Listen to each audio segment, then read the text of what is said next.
What's up? What's happening? Day 2 of free agency on a Tuesday. It's the Hoffman Show on the Team 980, always live as well on the free Odyssey app, and of course streaming live on YouTube at the Team 980. We have more breaking news to start the show. I'm sure the Rooster mentioned this at the end of his show with Doc, but the Commanders have done the thing that I think was probably the best bet of free agency. If you had to bet on one player to sign in Washington, it should have been Dante Fowler, the defensive end who last was with Dan Quinn in Dallas. And I say that both as a factual of where he was most recently playing NFL football and most recently where he was with Dan Quinn.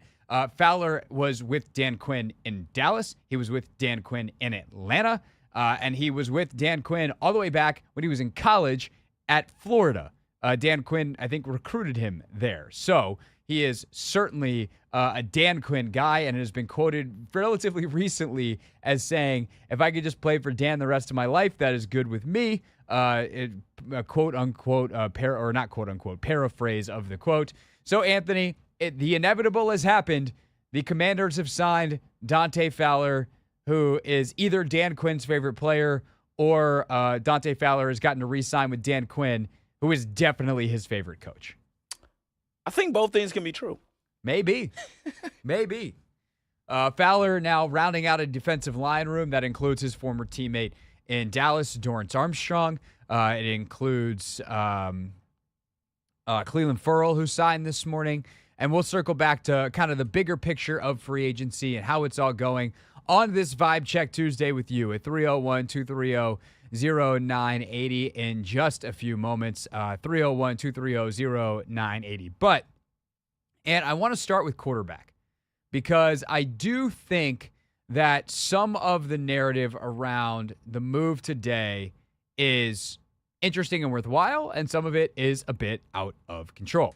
If you have not heard, Stuck in a Skiff. I think we need a segment like that, Anthony. Stuck in a Skiff.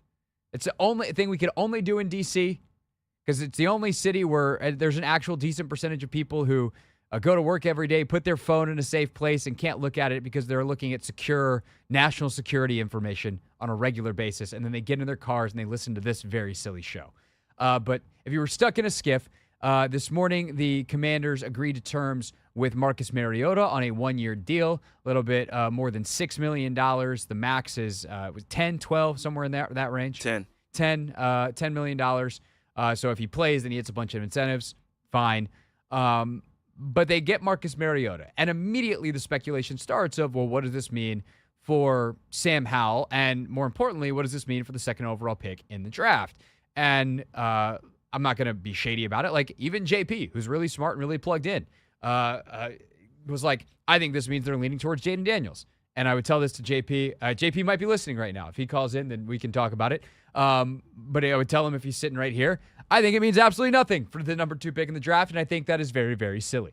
I think that at the end of the day, you're picking from a pool of available players that are out there, and some quarterbacks or some teams like building their quarterback rooms with light quarterbacks. Some teams like building their quarterback rooms with unlike quarterbacks on purpose so that if all of a sudden the backup winds up playing, the defense is very unprepared for that, and it winds up being this gigantic curveball after a game full of fastballs.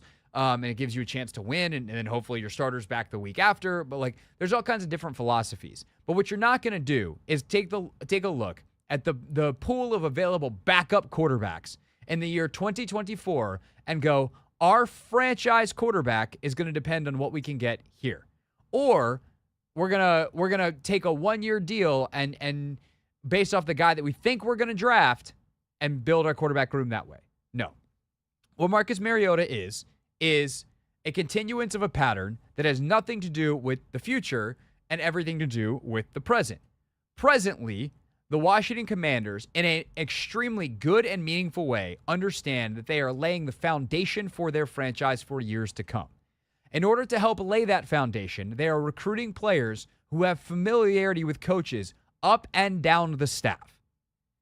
Austin Eckler, who signed just after our show went off the air last night, because of course he did, has familiarity with Anthony Lynn, essential coach on this staff, assistant head coach, and run game coordinator. He will be able to help Brian Robinson if he doesn't straight up beat him for the job. And because if Austin Eckler is the running back that he was 2 years ago and 3 years ago, then he probably beats Brian Robinson out for the job. If Austin Eckler is closer to what he was last year, where he was banged up and maybe has lost a step, then Robinson will beat him out easily and Eckler will be the third down back. That is certainly my prediction. But hey, maybe it's somewhere in between, and maybe Eckler has a couple monster games this year. But I think the most important thing is that he knows how Anthony Lynn is about his business. And as they install stuff with Lynn as the run game coordinator, he's got a guy who can vouch for how good of a coach that Lynn is. Zach Ertz is Cliff Kingsbury's guy. He gets a tight end at a position of need, absolutely a player that you want to bring in. By the way, Ertz officially announced today, actually did a conference call with local media as well, since he was available to sign before the league year officially starts tomorrow. But as they install the passing game, and Cliff is talking to about how he wants things done in meeting rooms, where a tight end is in the run game installs, he's in the pass game installs, he's in everything. Zach Ertz can speak to that as a player. That's super valuable. And what Marcus Mariota is that same thing for Brian Johnson, pass game coordinator and assistant head coach, who was obviously the OC in Philly last year and the quarterback's coach the year before that.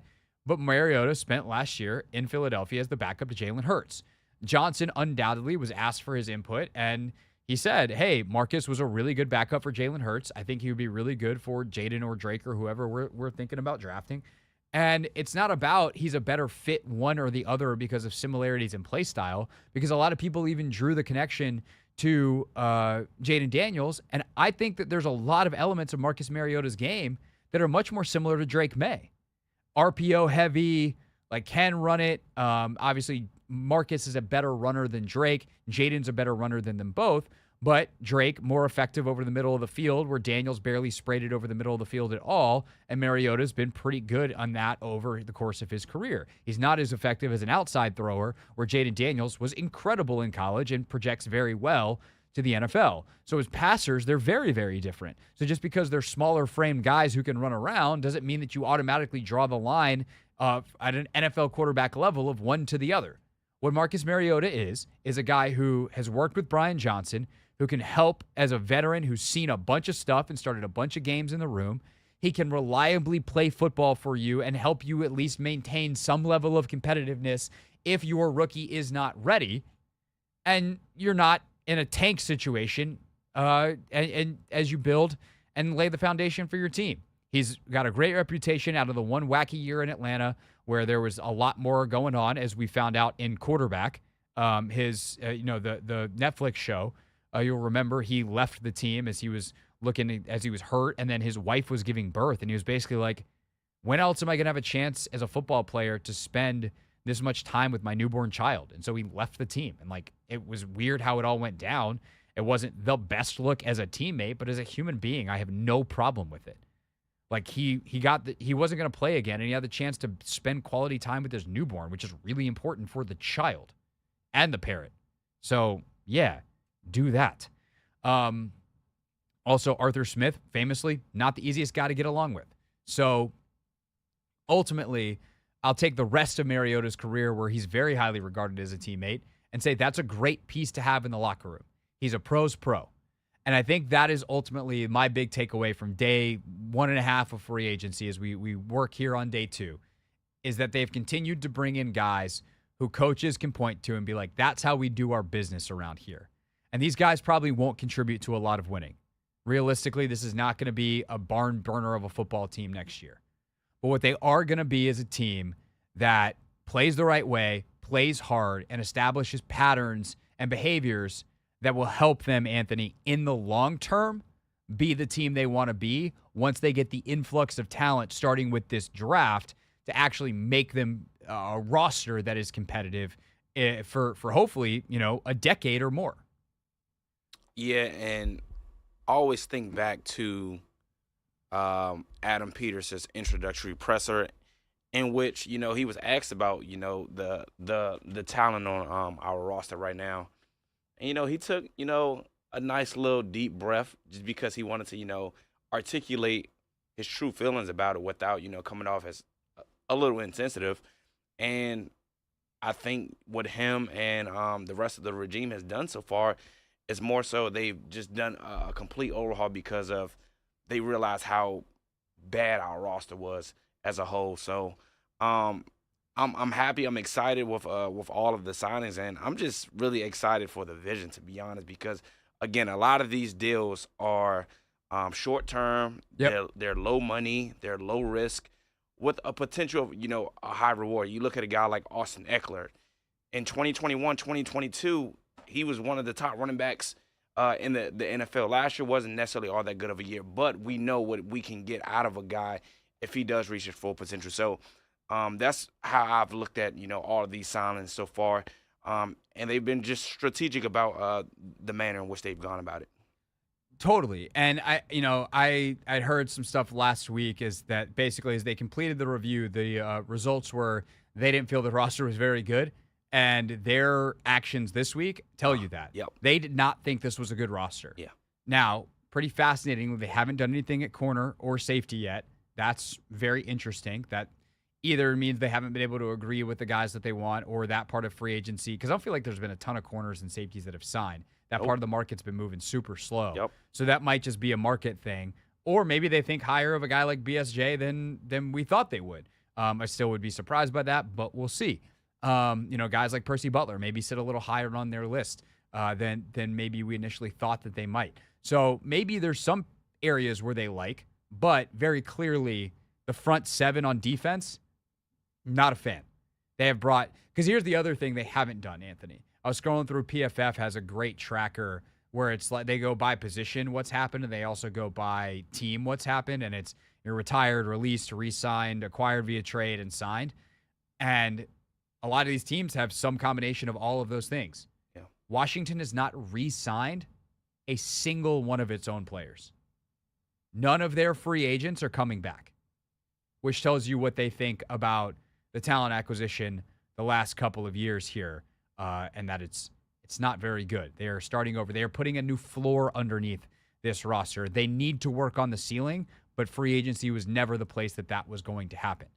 So what do you make of the first day and a half here of free agency? 301-230-0980. It's a Vibe Check Tuesday, and we're Vibe checking on the phones next.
It's the Hoffman Show, taking your calls on a Vibe Check Tuesday at 301-230-0980.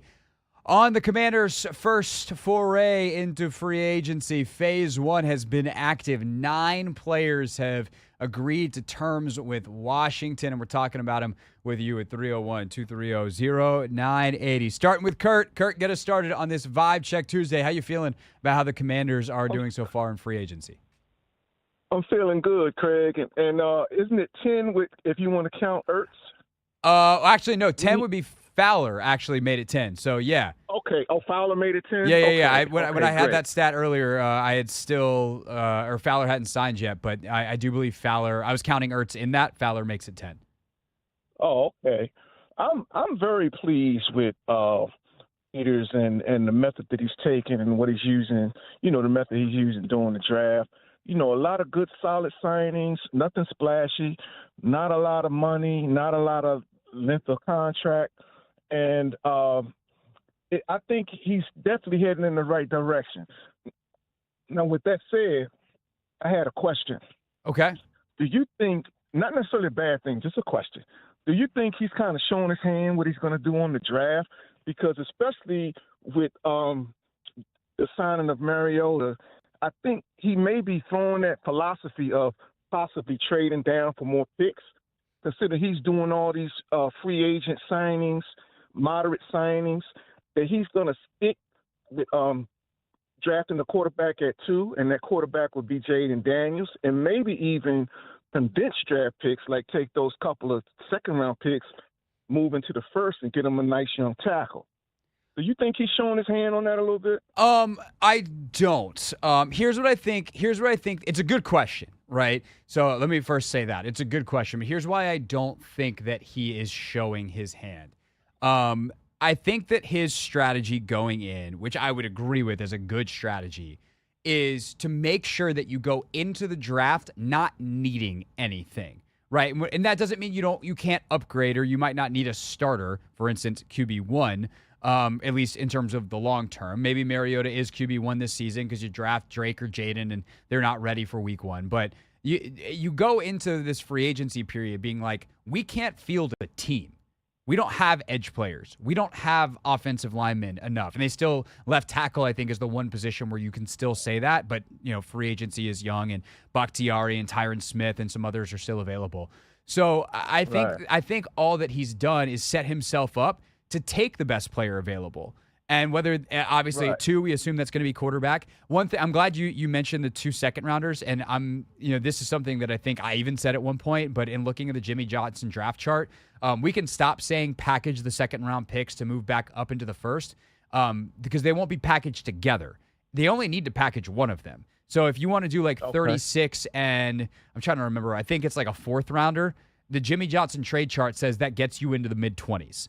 So, and with that team still use that chart. So that's a good thing, right? That means you could still go 2 at quarterback, Tyler Guyton out of Oklahoma at tackle at 23, let's say, and have pick 40, and it just costs you something either next year or later in the draft. And considering how many picks they have, I'm not concerned about that. If you want to take the 99, the pick they're going to get from San Francisco, in return for Chase Young, and package that with 36 or 40 to go take Guyton, or if you need to move up and take Darius Robinson or Chop Robinson in the first round, they're now in a position to do that. And so I think what Peters has done is every team has got to sign guys, and of course there is a level of tipping your hand that happens there.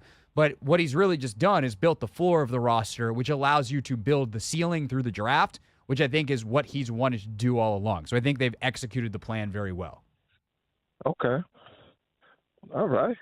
Good Seems like Kurt's on board. That. Yeah. Kurt, appreciate the call. Thank you. Let's keep it going. 301-230-0980, the Team 980 listener line. This caller, we have not talked before, the Moose Man. That's not what your mama calls you. Why do you go by the Moose Man on the radio? Oh, that's my nickname, long-time nickname. Everybody calls me the Moose Man. Okay, we'll go with it. That's cool. Moose Man, what's up? How do you think about the Commanders, or what do you think about the Commanders signing so far? I'm loving the signings so far. I'm loving them. It's low cap risk. We're not spending a whole lot of money, and we get some good, solid, quality, good character guys. They can the young guys that we're going to bring in, these guys can, like you were saying before, show these guys how to do it the right way.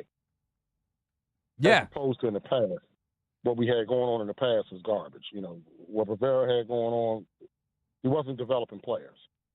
So it seems like now we got some guys in here, and he brought some guys in that we can all try to develop together and get better, like you said, for the next decade or so. Yeah, no, 100%. And I think also, you talk about the O-linemen that they brought in, the attitude they have versus, some of the scuttlebutt that I think came out with Charles Leno last year, where like Leno was one of the guys who I think was leading the mutiny against Bieniemy. And instead, now you got Biotish and Sam Cosmi, who are just no-nonsense type of guys. I think Wiley is that way as well. And while I think all those guys, Allegretti, Wiley, and some of these other guys, Cosmi's a stud. Like, there's nothing to say about his play. Occasionally leave you a little bit more to be desired play-wise. Like, there's an attitude that this team has that mirrors Dan Quinn and mirrors what they want to be, that is essential to have an identity, which is something I don't feel like this franchise has had in years. I mean, the last guy that tried to build an identity was Scott McCloughan. Then he got distracted and took Josh Doxson. And you're like, what are we doing? You took Sheriff last year to build the identity, and now we're doing this. So yeah, I'm really happy with this so far. And by the way, Anthony, we got more news. Breaking news. Oh, snap, news is broken. Breaking news. They got a long snapper. Hey! Long snapper Tyler Ott, per Tom Pelissero and Nicky Javala and some others. And Michael Phillips then, of course, came in with the bit because that is Phillips' responsibility. Quote-unquote, Michael Phillips on Twitter. That frees them up to take the best available player in the 5th round. Oh, wait, hold on. Sorry, I should do that again. That frees them up to take the best available player in the 5th round. There we go. 301-230-0980 is the phone number. That is the Team 980 listener line. We are also, of course, monitoring your comments on YouTube at the Team 980 for those of you watching on the live stream. No matter how you are consuming the show now, probably not going to be in that same spot for 3 hours. So make sure that you know all the different ways that you can get to us. 980 AM on your radio, 1067 HD2 if you have an HD radio. Of course, you can always listen on the free Odyssey app, whether that is in your car on Bluetooth, whether that is on your headphones walking around, out loud in your kitchen as you're making dinner later, or if you want to, if you're driving home right now, you get home, go to your smart TV, pull up the YouTube app, and hit the Team 980 on YouTube, and we are streaming live there. Again, it is Commanders coverage all day. You don't have to wait and see if they'll talk about the Commanders on NFL Live or NFL Network or any of these other fine national outlets. They're just national. We're local. We're talking about your team, and today is a great day to check out the YouTube stream if you're driving home now and have never heeded that advice before. We'll take more of your calls next, 301-230-0980. It's the Hoffman Show on the Team 980 and always live on that free Odyssey app.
the Hoffman Show on the Team 980, always live as well on the free Odyssey app. There's only one guy that I will say watches basically as much film as Logan. It's Mark Bullock, who used to write for the Washington Post and The Athletic, now has his own Substack. He's going to join us for his breakdown of the Commanders' free agents so far at 5 o'clock.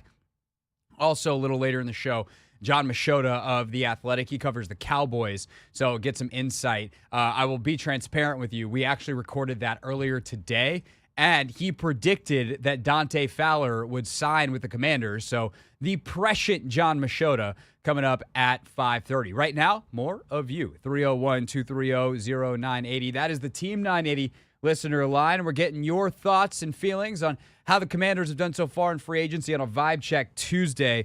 Let's go to JT. JT, get us started here in this 4:30 segment with your thoughts on the Commanders' free agency so far. Hey, what's up, fellas? How are you? Doing well, bro. Hey, so far, man, I love every single thing that we've done, excuse me. I do wish, and I'm not sure your thoughts on this, that we had tried to make an attempt or make a run at Patrick Queen, because I thought that with Queen, the gentleman from Carolina and Jamin Davis, I think that would be a pretty potent linebacking room. It's not to say obviously they don't go linebacker in a draft, but I definitely would have loved to see them go after Queen, especially since we only got 2 linebackers. I will say this real roster. quick though about Queen, JT. Like he doesn't call the signals. He's not a Mike linebacker. His like production took off when they got Roquan Smith in there. And so he and Jamin play the same position basically. Luvu can play Mike. And so I think that like Luvu and Davis is the better pairing. Queen might be the best player of the 3 overall in the right setting, but you also are dealing with the reality of cost and what you have in-house. And so while I totally get wanting Patrick Queen, I actually don't think he's a fit here, and I'm happy they didn't go spending that money accordingly.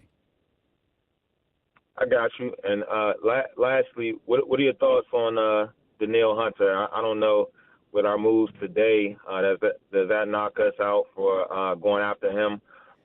Yeah. And lastly, would you try one of the edges in a draft? And thanks for taking the call. Absolutely, JT. Great stuff. I do think they are out of the Danielle Hunter sweepstakes now because you've got enough vets in the room and enough guys that can be starters. I mean, Furl, Fowler, and Armstrong, plus Henry, Andre Jones, and a draft pick, like that's a really solid top 6. I guess when I say it out loud, they could still go after Danielle Hunter, I guess. But I think you're better off going after a young guy with upside at this point. And you've got, Hunter is a different type of player than the guys they brought in. Most of the guys they brought in are like hard edge setters. Armstrong's a little bit more of a balanced player, I would say. Furl, run defender. Fowler, well, I guess Fowler has some pass rush juice. He just doesn't have a lot of sack numbers recently. He had a 11.5 sack season back in back in LA. It was like 2019, I think it was.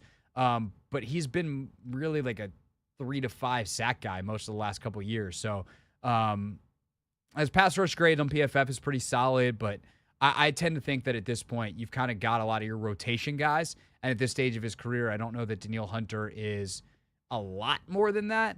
Maybe he definitely would have the most juice, but I would tend to just go that way in the draft. And yes, I would absolutely be looking at edge in the draft, maybe with a 2nd round pick, one of the 2, and maybe even later as well, take a flyer on a high upside, super juice, like pass rush guy in the mold of Andre Jones Jr., in the mold of, Shaka Tony, some of the guys they've taken in the past. They just, actually have to hit on the late round flyer, which is something that they have yet to do depending on how Jones pans out here. 301-230-0980. Back to the listener line we go. Let's go to Sean. Sean, thanks for calling. You're on the Hoffman Show.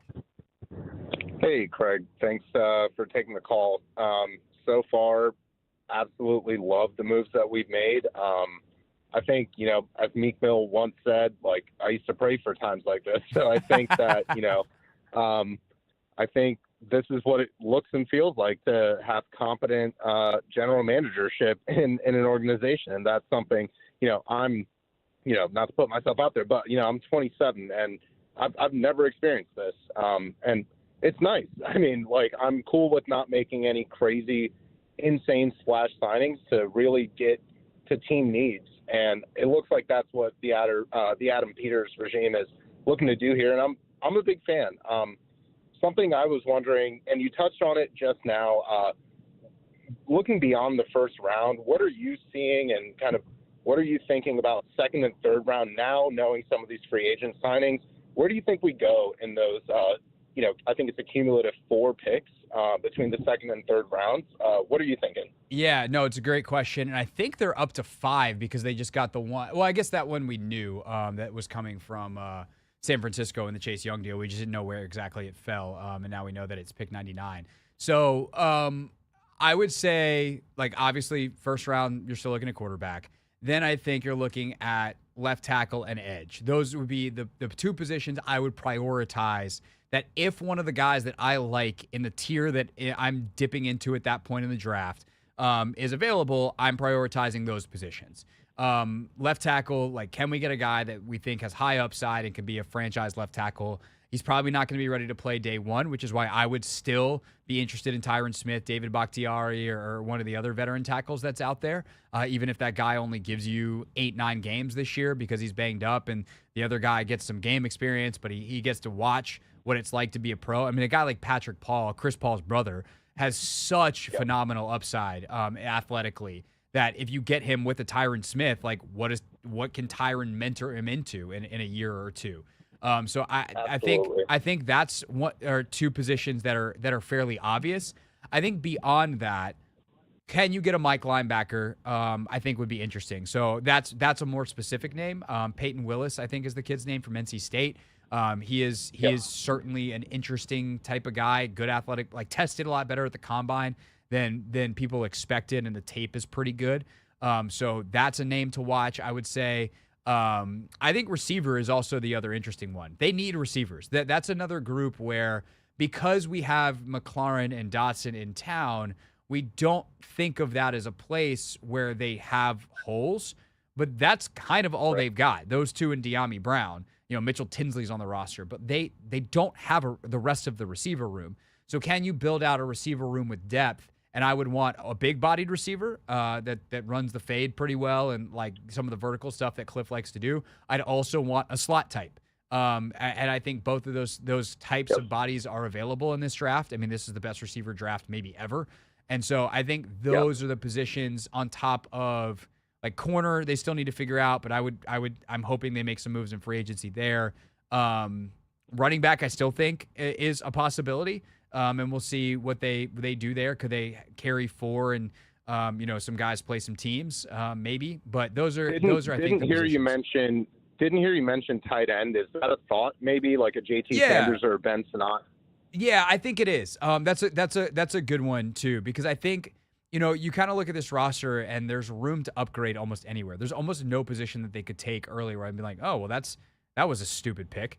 And so I think for tight end, obviously, Ertz is going to get a lot of snaps. I think Bates is a moving Y tight end, like a blocking type, is actually pretty good at that role.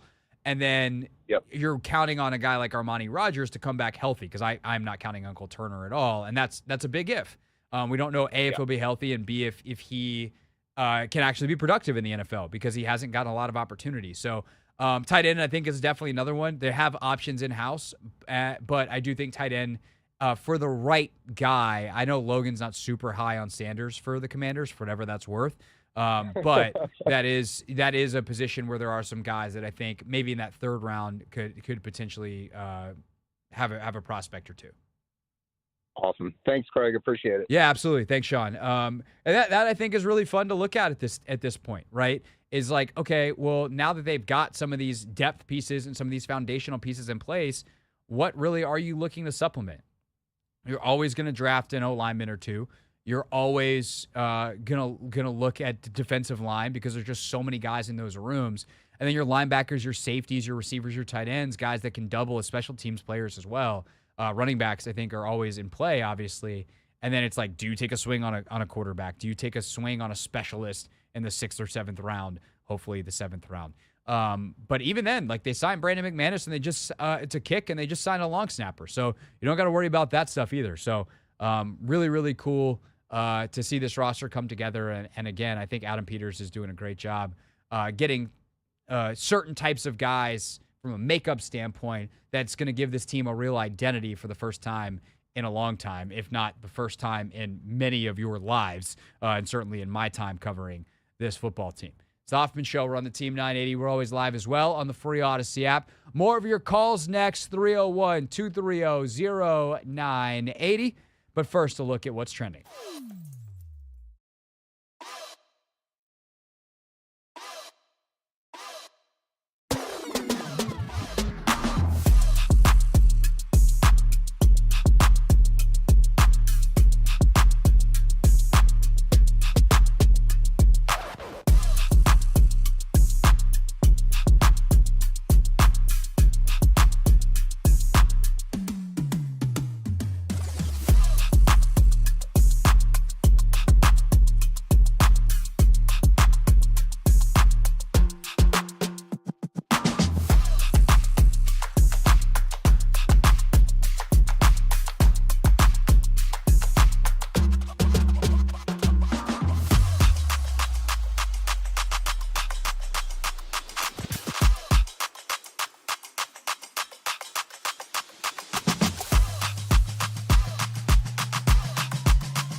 301-230-0980 is the phone number. That is the Team 980 listener line on this Vibe Check Tuesday. It's the Hoffman Show. We're on the Team 980 and always live on the free Odyssey app. Taking a few more calls before we talk to Mark Bullock, Commanders film junkie at the top of the hour. How do some of these free agent pickups fit in with what he expects out of Dan Quinn, Joe Witt Jr., and Cliff Kingsbury and the 2024 Washington Commanders. Again, more of your calls, 301-230-0980. Let's go to our guy, Saeed. Saeed, what's up, man? How you doing? I'm doing all right. How you guys doing? Doing well. What you think of the Commanders' moves so far in free agency? So you know what's funny about this is I feel like your role has now changed in all of our lives. Okay. And here's what I mean. Okay. Here's what I mean. So, like, and you know, I keep it 100. So, like, last year I had to listen to you about free agents because I had to get you to educate me on who these people are, why we would ever sign them. I had no clue why Cody Barton was our saving grace for being, you know, for our linebacker core. I had to listen to you because I needed you honestly to put knowledge into my head that wasn't there already, which is kind of rare because I don't listen to you to educate me normally. Like this year, I'm listening for your perspective, but I don't need you to educate me on why these players are good football players. But last year, I needed you to basically be my psychologist, to sit me down and say, the reason why we signed this guy, like you would use words last year like he's played X amount of games. I'm like, really? So that's the bar now that they've played in the NFL before? They have played football. This yes. year you're saying things.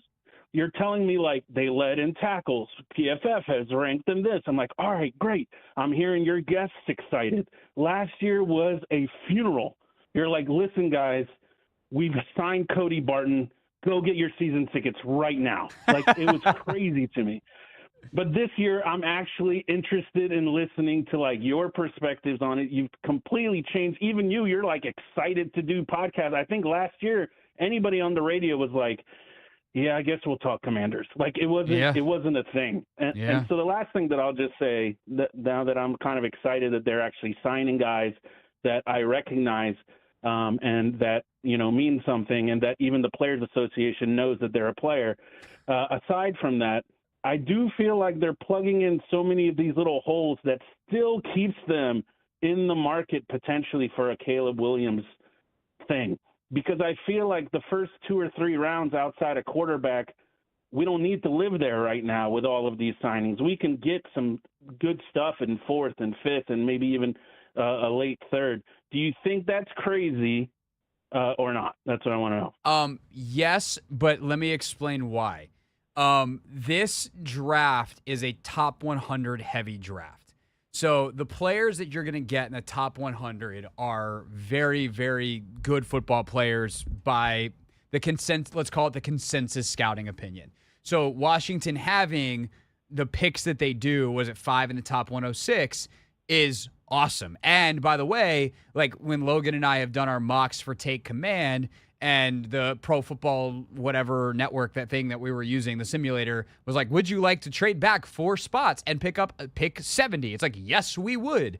And so if you can wind up with, forget 5 picks in the top whatever 3 rounds, can you wind up with 6 or 7? Like, you're going to get maybe even starting caliber football players in year 1 and year 2 in those 2nd and 3rd rounds.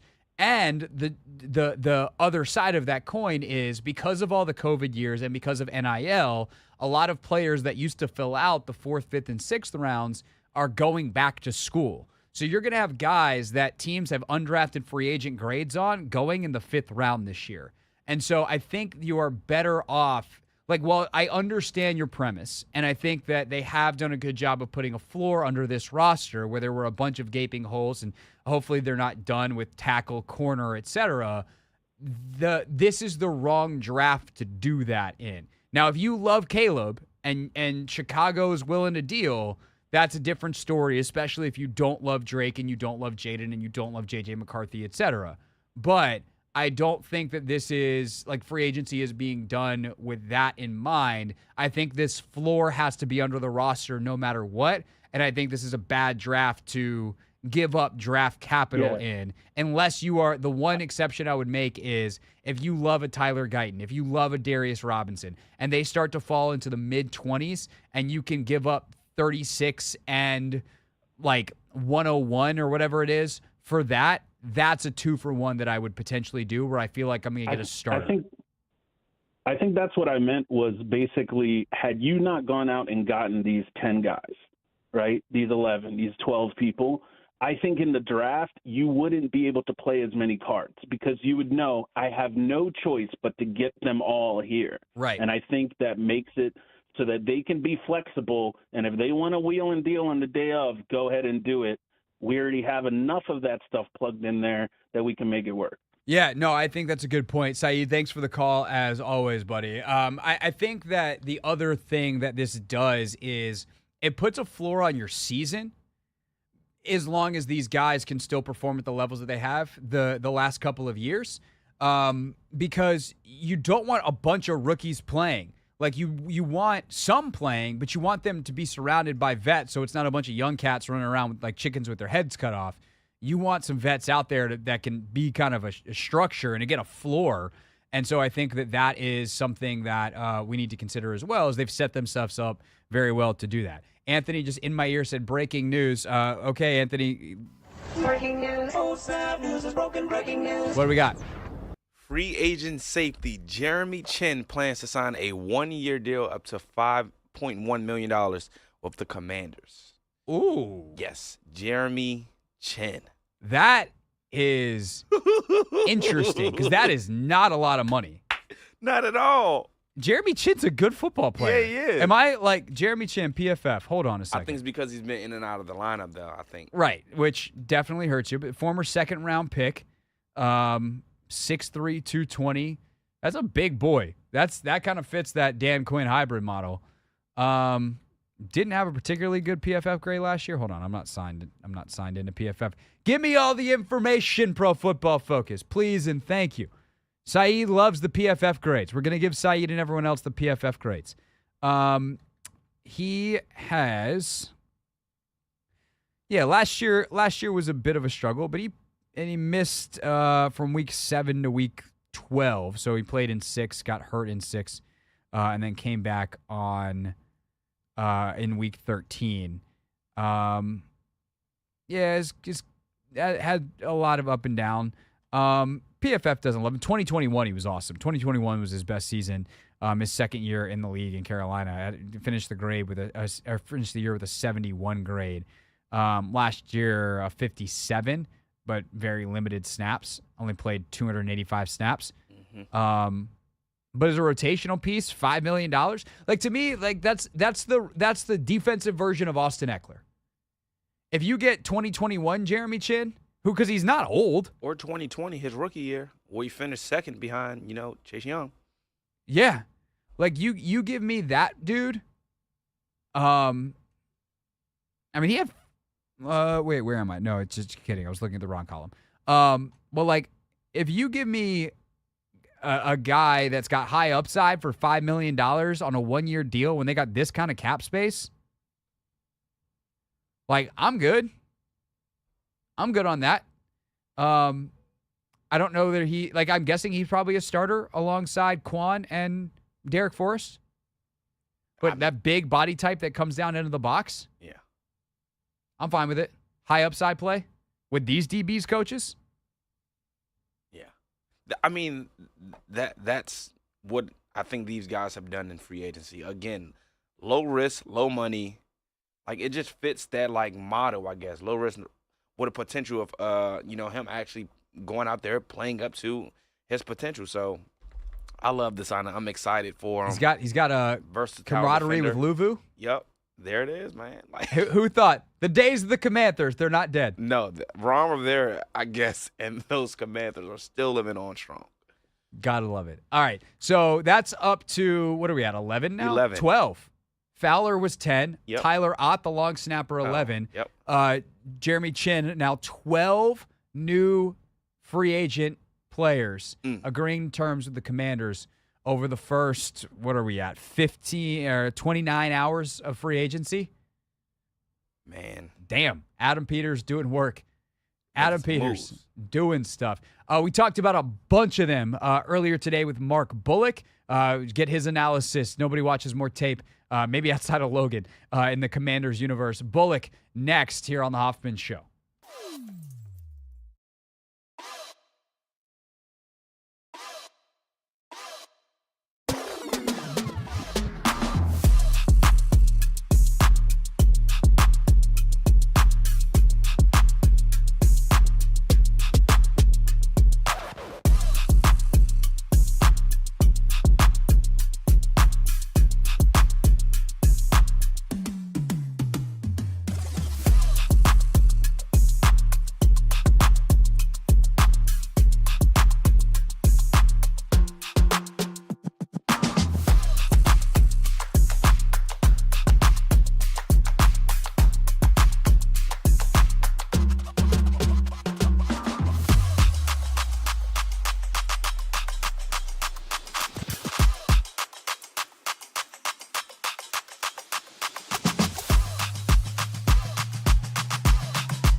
It's Hoffman Show, Hour 2 here on the Team 980, always live as well on the free Odyssey app. What are the Commanders getting in Tyler Biadasz and Dorrance Armstrong, and why haven't the Cowboys done anything? John Machota of The Athletic joins us in 30 minutes, but right now it is time for Not My Beat, and there are a few guys that spend the time watching the tape and have a technical and tactical understanding of this team, like my guy, Mark Bullock. Of course, writes now for Substack, markbullock.substack.com, but previously with The Athletic and The Washington Post. It was The Outsider, as they used to call him at the Post, as he operates from over in the UK, but has spent so much time studying not only Dan Quinn and his defense and what he thinks Joey Jr. and Cliff Kingsbury are going to do, but has watched some of the tape of these first group of free agents in. And earlier today, Mark and I went live on my YouTube page, and we took the best of that conversation and have it for you here. That full conversation will be in the Take Command podcast feed tomorrow morning. So if you missed the live earlier today, that's why you got to subscribe. You get alerted to these types of things when we decide to do a little bit of extra, but did, of course, want to give you Mark's insight here on the show. So with that said, here we go for Not My Beat. Today's top story from the perspective of someone who's there. You are looking live. This just in. Not My Beat. Let's start on the defensive side of the football. They signed Cleveland Farrell earlier today. They signed Dorrance Armstrong as their first guy out of free agency. To me, I like both of these. You still, obviously, to make this defense really sing, you still need, to me, that upper echelon pass rusher, and that might be a multi-year project. Those guys are really hard to find. But what do you make of Farrell and of Armstrong? I know you've had a chance to watch quite a bit of Armstrong at this point, as he was obviously the first one in the door. Yeah, and obviously we knew about Dan Quinn a lot longer before we knew about Armstrong, so you watched a lot of Cowboys defense, and he stood out as a guy, and I think there's quite a few more guys that could be coming in that stood out from that defense as well. But I think Armstrong is a guy that obviously made a lot of sense. He comes with a lot of versatility. In terms of play style, it's not too dissimilar to a guy like James Smith-Williams that can obviously line up at end, play at end, but shift inside to defensive tackle in kind of rush situations. I think James Smith-Williams is a little bit bigger than Armstrong, and Armstrong is probably a little bit quicker. So there is a difference, obviously, but in terms of play style, that's kind of what you're getting. Is you're getting quite a versatile guy that can kick inside and line up all over. Really, we saw with the Cowboys last year, certainly with Micah Parsons, but obviously everyone else was involved in it in lining guys up, standing them all up and moving them around and letting Parsons basically line up against whichever blocker they thought he could beat, which was pretty much everyone. But it was about finding the matchups, and Armstrong gives them someone that can replicate that. And obviously, as you say, they still got to find that upper echelon guy. Trying to find a Michael Parsons is not easy, but finding someone that you can move around and manipulate matchups and make things work for. A guy like Armstrong is a really nice supplemental piece to that kind of guy. Yeah, for sure. And I think the other thing people need to remember is it's not going to be a carbon copy of Dallas's defense. That's not lip service from DQ and Joe Witt Jr. And I think one of the things that is a huge difference is Parsons and Tank Lawrence are the guys.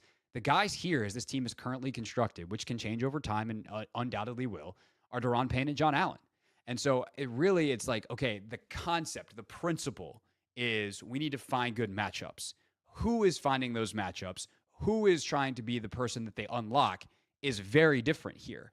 And so what I like about Armstrong is that position flexibility to move around and the fact that he plays with like the physical nastiness and the finish and willing to do the dirty work in the ways that Dan Quinn wants all of his players to do. And I would say from what I know about Cleveland Farrell, the same thing is true.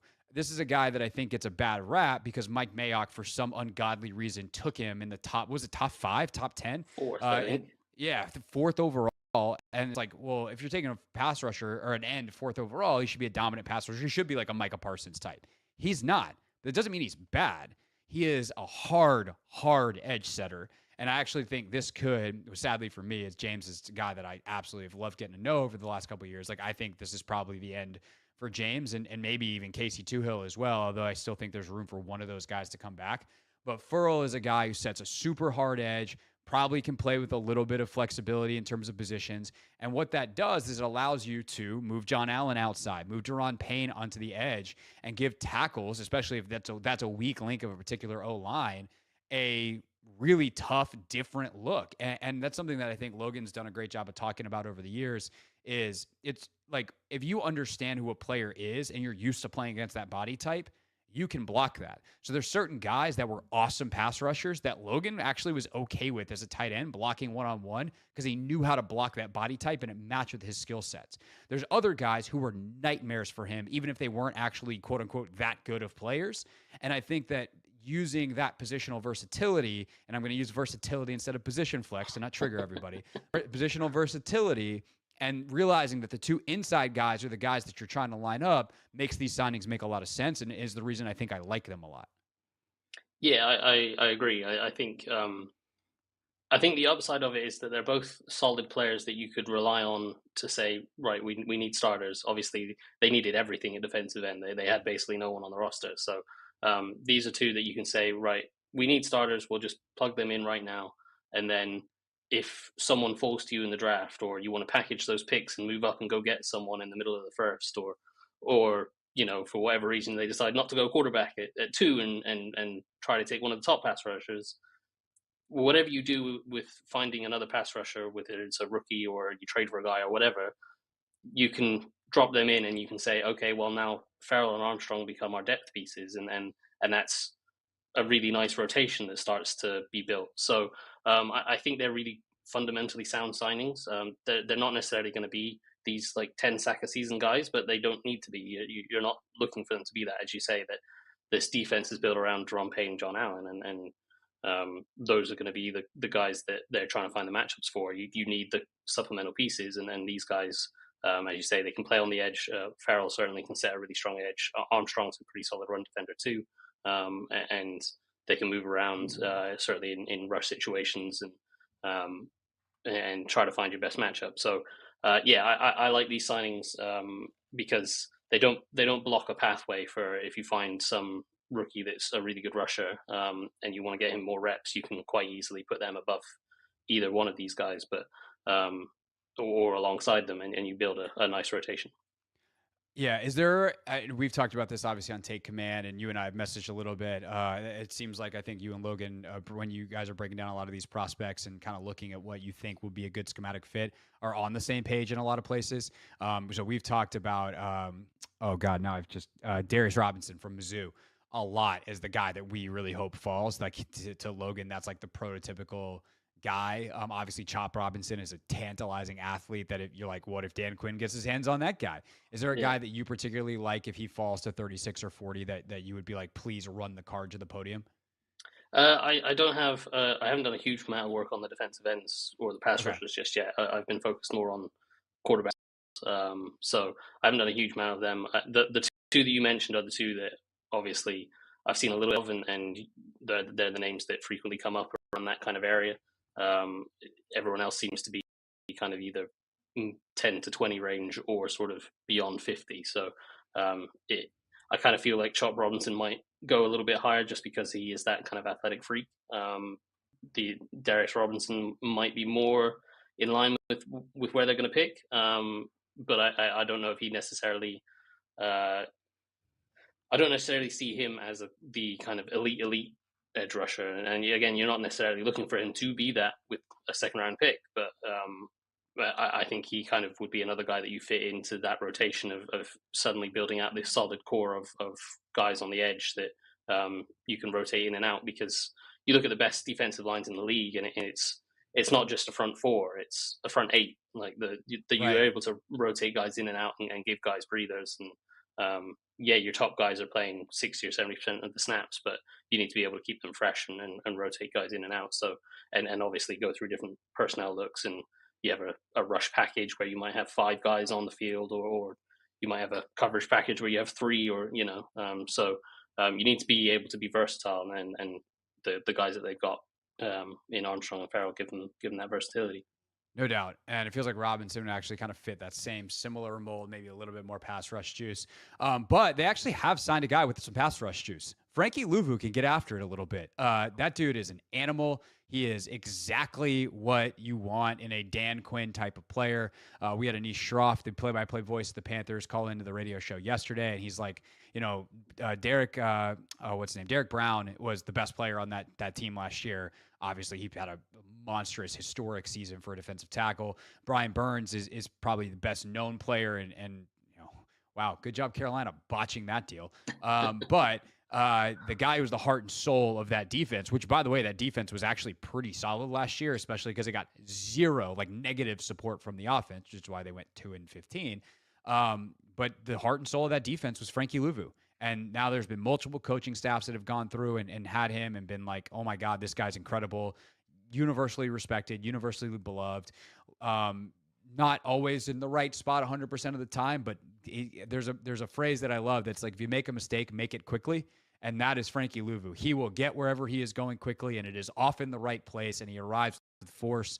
I know you studied him and have put some stuff up on your Substack. Again, markbullock.substack.com if you would like the visuals. But what do you like about fit in, do you think, next to Jamin Davis? Yeah, I think what you said right at the end there, where quickly and even if you're quickly, that really sums him up quite well.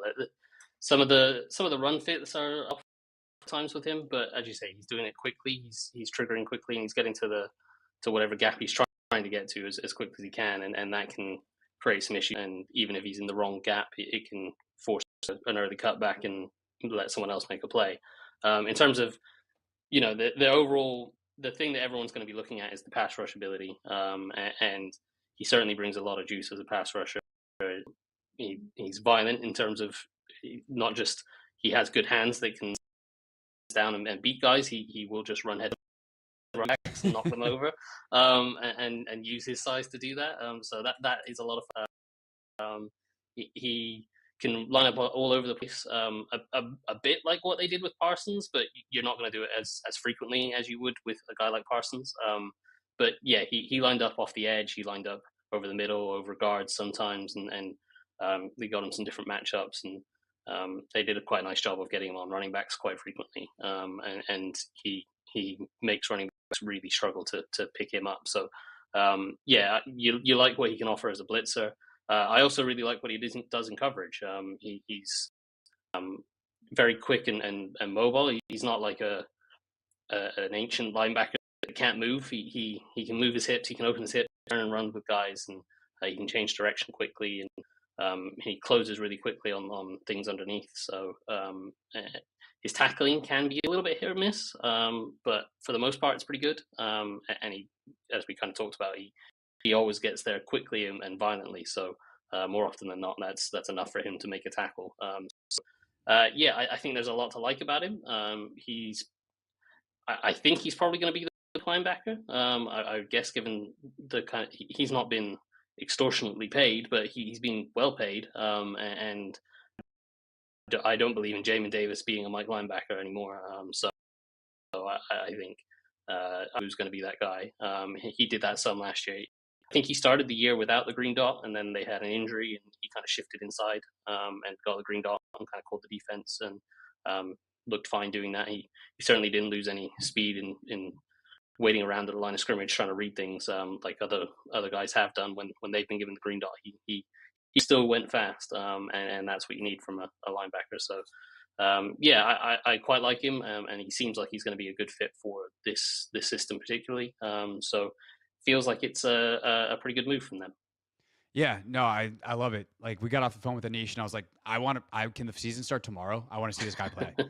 So I'm very excited for Frankie Louvu. Seems like a great dude. And yeah, I think that's the other thing too. The overarching theme, I think, of a lot of these signings is they're Dan Quinn guys, like off the field. Who they are as people, the personalities, the perseverance at times. Like, Louvu's story is amazing. Undrafted free agent, signs with the Jets, is a backup, works his way onto the field, and Carolina is like, I think we're going to start you. And then he has 111 tackles and 125 tackles in back-to-back years. And it's like, oh, you're a very, very good starting linebacker. So now Dan Quinn's going to snatch you up, and off you come to Washington. All right. Let's that leaves, I guess, the rest of the defense TBD, obviously. Safety, corner, do you have any preference in terms of which direction you feel like they need to go in free agency? Like, do you feel like they have a free agency need at either position? I would say they. I would agree with that. Yeah, certainly not to lead you as as a question asker, but yeah, they need a freaking corner. Yeah, like I think Forbes has a chance to be quite good in this defense and how they want to be so aggressive and attacking down on everything, and then that suits what Forbes does. St. Just, I'm still not sure on. I still think he's very toolsy. That kind of long corner. Certainly that Dan Quinn cover 3 style 5 or 10 years ago, St. Just would have been an ideal fit for that.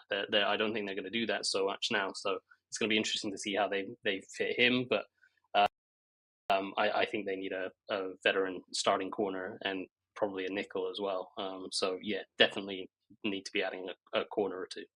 Yeah, I'm very curious to see what they do with Quan. Like, is he your nickel or is he a safety? That's kind of been what I've been wondering this whole time, and kind of waiting for an indicator. But they haven't actually signed a DB yet. So, then again, we'll hit end on this live stream in whatever number of minutes that is, and then they'll sign one because that's how things work. But hey, that's why I have a radio show. It starts live at 4 o'clock. Okay. Offensive side of the ball. Austin Eckler is obviously the headline grabber, but I think more importantly, they have now depth on the offensive line. They got a center, they got a guard.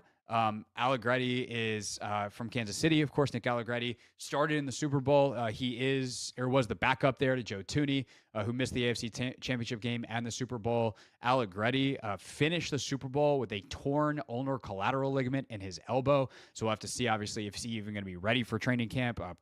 I would be stunned if he's ready for the offseason based off what those timelines usually are. But presuming he gets back to full health, who is he as a player, and is he definitely the starting left guard? Yeah, for me, just looking at the contract doesn't say that he's necessarily a guaranteed starter, and the injury suggests he's going to be competing for a job, but not necessarily starting. I guess it really depends on how quickly he's able to come back from that, because if it's something that he's going to miss OTAs and mini camps and then summer training camp or maybe even the start of the season, then obviously he's not your starting left guard.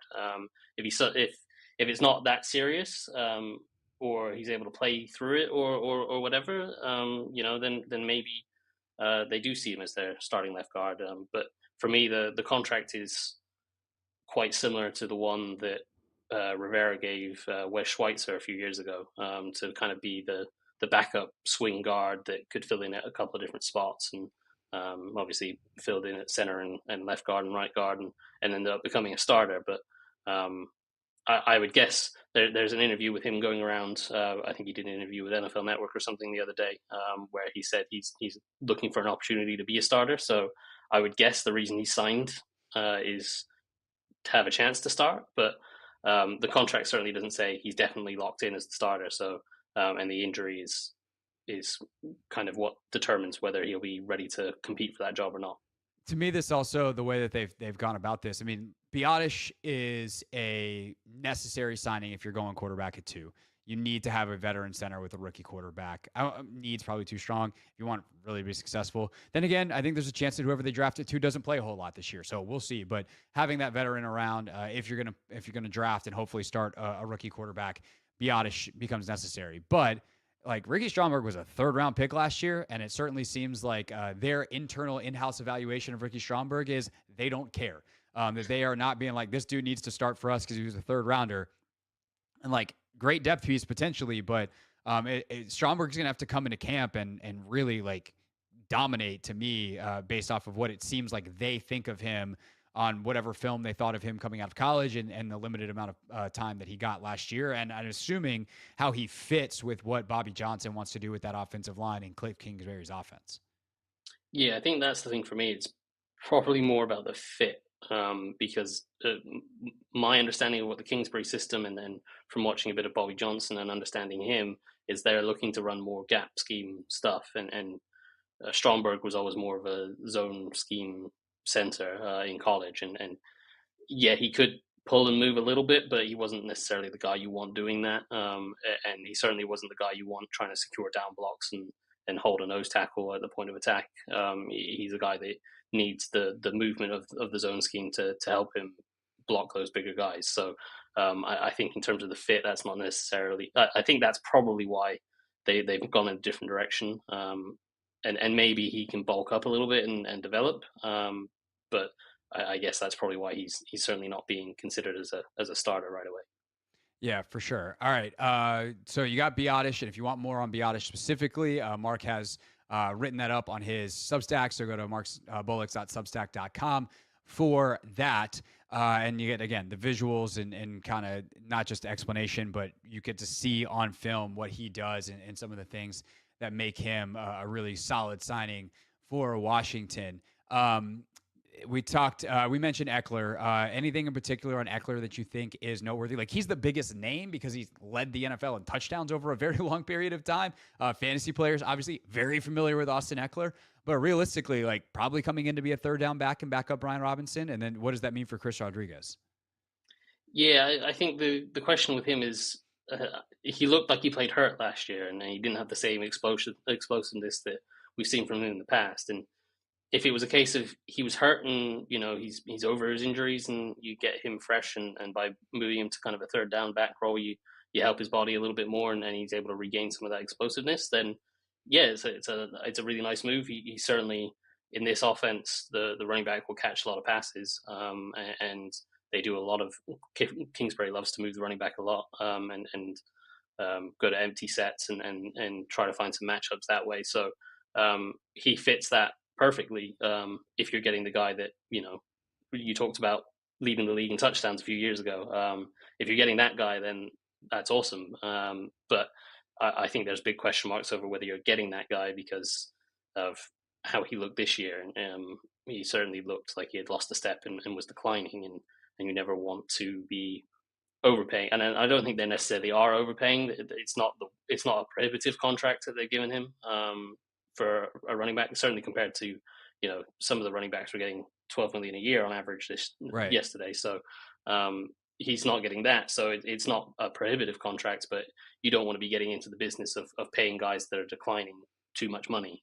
So certainly at that position where you can usually draft a guy and get 80% of the production for 10% of the value. Right. So, I think overall the fit, if you get the right guy, and if you get the same guy that he was 2 years ago, then yeah, it's great fit. But a lot of it depends on if his body is declining or whether he was just playing hurt last year. Yeah, that's a really, really good point. And I would say on the contract side of it, like, you can spend this year. You have cap space. And while you can roll it over, if you sign a 1-year deal and that deal expires, or if you're, Austin Eckler, you sign a 2-year deal with almost no money next year, guaranteed, and very little punishment in terms of a cap penalty or dead cap for moving on, like, who cares? Like, that's basically rolling it over, except for you get a year of production from a guy. And so I think that for, whether it's Mariota, who we'll talk about in a second, Eckler, some of these guys that maybe you're spending a little bit more money than you'd ideally like to on that position for this year, when you're probably in year one of a rebuild with a number 2 overall pick at quarterback, either playing or sitting behind Marcus Mariota or Sam Howell. We'll talk about that in just a second. Okay, I'm fine with it. And to me, it's more important to set like a foundation. Like, this is a year where you pour concrete. None of this is going to be visible in a couple of years in terms of the house that you are hoping to build towards a Super Bowl above ground. But it's really, really important to get this foundation in and get it right, that you have something to build off of. And that goes back to the character of these guys. It goes back to the types of pros they are. And it's a lot of stuff that sounds real woo-woo as opposed to like, okay, but like the woo-woo is those are a bunch of guys, or these are a bunch of guys that are going to go hit people in the face. And they are fast, physical football players who are pros, who know how to go about their business, and are going to go about it in a way that Dan Quinn goes, that's what we want. If you're not doing that, then you're not going to be here for long. And that is really important to change the culture, a phrase we've heard forever around here, to something actually worth changing to. All right, that was Mark Bullock with us here on the Hoffman Show. Bullock joined me earlier on a YouTube live stream. We do that from time to time, youtube.com/@CraigHoffman. We also post on-demand clips there. And, of course, this show is live on YouTube every single day at the Team 980. Also, you can watch us on demand there as well, either the full show on a rewind or we post the highlights and interviews each and every day. Of course, that's not the only way you can get our show on demand. The Hoffman Show podcast is available at the end of every hour. So if you missed the 4 o'clock hour, you want to go back, check it out. Anthony's already got that up for you. Just subscribe in your favorite podcast app. When we get back here on the Hoffman Show, John Machota of The Athletic covers the Cowboys, gets us a little bit of insight on Tyler Biadasz, also on Dorrance Armstrong, and why haven't the Cowboys done anything yet? That's all next.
It's the Hoffman Show. We're on the Team 980, always live as well on the free Odyssey app, keeping you up to date with insights, analysis, and breaking news around NFL free agency. The Commanders making even more moves today. The latest, Jeremy Chin from the Panthers, 6'3", 220-pound safety, probably play in the box quite a bit, kind of a hybrid role, which I guess is a bit of a hint of what they might think of Quan Martin. We can discuss that coming up at the top of the hour. Right now, though, a conversation I recorded a little bit earlier today with my guy, John Machota, down in Dallas. He is the Athletics beat reporter covering the Cowboys, and with obviously Dan Quinn being such a large part of what the Commanders doing as their head coach, and Dorrance Armstrong, Tyler Biadasz already in the building.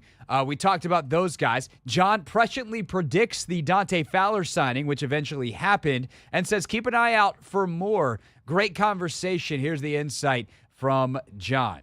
The Commander Free Odyssey app, and of course streaming on YouTube at the Team 980, where you see John Machota, the Cowboys beat reporter for The Athletic, guy I used to run into in the locker room down in Dallas many years ago. John, what's up, man? How are you?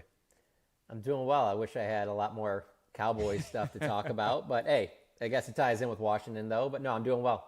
Yeah, I'd say you're very opposite of, say, your colleague Ben Standig, who the Commanders have signed more players than anybody else to this point in free agency. The Cowboys have signed 0 new players as we speak right now. We'll circle back to Dallas in a moment, but the Commanders have signed 2 former Cowboys players, Tyler Biadasz and Dorrance Armstrong.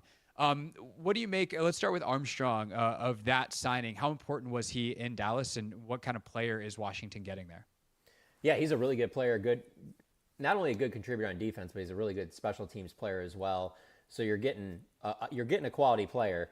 I will say, I think that the deal is 3 years, worth up to 15. I think it's around $11 million per year. Right. I think that's a good contract for him. The Cowboys are never going to pay it because of, one, they have Micah Parsons they still have to pay.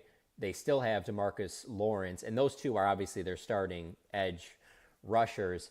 But then there's also a young guy they drafted a couple years back in Sam Williams, where moving on from Dorrance Armstrong will let Sam play more. And so I think that all of that factored in, that if you asked me to make a prediction before free agency started, like where do you think one of these Cowboys guys will sign? Dorrance Armstrong to Washington with Dan Quinn makes too much sense. I mean, it'll be interesting to see how he works, because he's obviously going to have a bigger workload. He was in the second team crew, but I mean, he produced well. He was second on the team in sacks. I mean, he's a productive player. So they're getting a good player, but I see Washington asking him to be a starter now and put up that type. And maybe he is ready for that. Obviously Dan Quinn likes him a lot. So I think it's a good get for Washington, but it's not one that I think Cowboys fans or the team are looking at it like, man, we were really trying to bring him back. I think they knew he played to a level where he was going to be priced out of what they were able to afford. Yeah, no, that's good insight. So this is a guy that has actually had pretty good sack production. Obviously that whole Dallas front seems to have a lot of sack production, Parsons being the horse, but a lot of other guys have gotten it too. In fact, Armstrong's sack numbers would have been some of the best on the Commanders the last couple of years. Where does he get his sacks? Are these effort plays? Does he have some pass rush moves? Are they when he's lined up inside, outside? Like, where are these sacks coming from for Dorrance Armstrong? Yeah, he obviously isn't a guy that's got the moves like a Micah Parsons, but nobody does. Yeah, he's got a mix of a lot of different things. He's a strong guy. And he's got good quickness, so I don't think there's like one area of his game that really makes him stand out. I do think that he's a guy that he's a hard worker. He's going to play through things, as Jason Garrett would say, I guess, right kind of guy type player. And so because of that, I think it just... Was that personal? Did you just try to give me flashbacks to the Jason Garrett era that I had to cover down there? Yeah, absolutely. So I just think he's a good fit, and I think a big part of bringing him in is just the fact of you have this head coach who's obviously worked with him in Dan Quinn, who these are the type of guys you want when you're going in a new building, guys that know what you want, you know what you can get from them, and a guy that can kind of maybe be a leader for you behind the scenes in the locker room and things like that. And with all that stuff, I just think Dorrance checks off all those boxes. Yeah, I didn't realize they had the team's value as well. And one of the guys that I think he'll mainly be replacing here is a guy like James Smith-Williams, who was a really similar type of player, a little bit younger. Armstrong's got more experience and has a lot more sack production. But it's going to be interesting to see what kind of role he fills for Washington and whether he ultimately starts. But it certainly seems like it'll be that way. John Machota covers the Cowboys for The Athletic with us, giving us some insight on some of the new commanders here on the Team 980. Tyler Biadasz played a lot down there at center.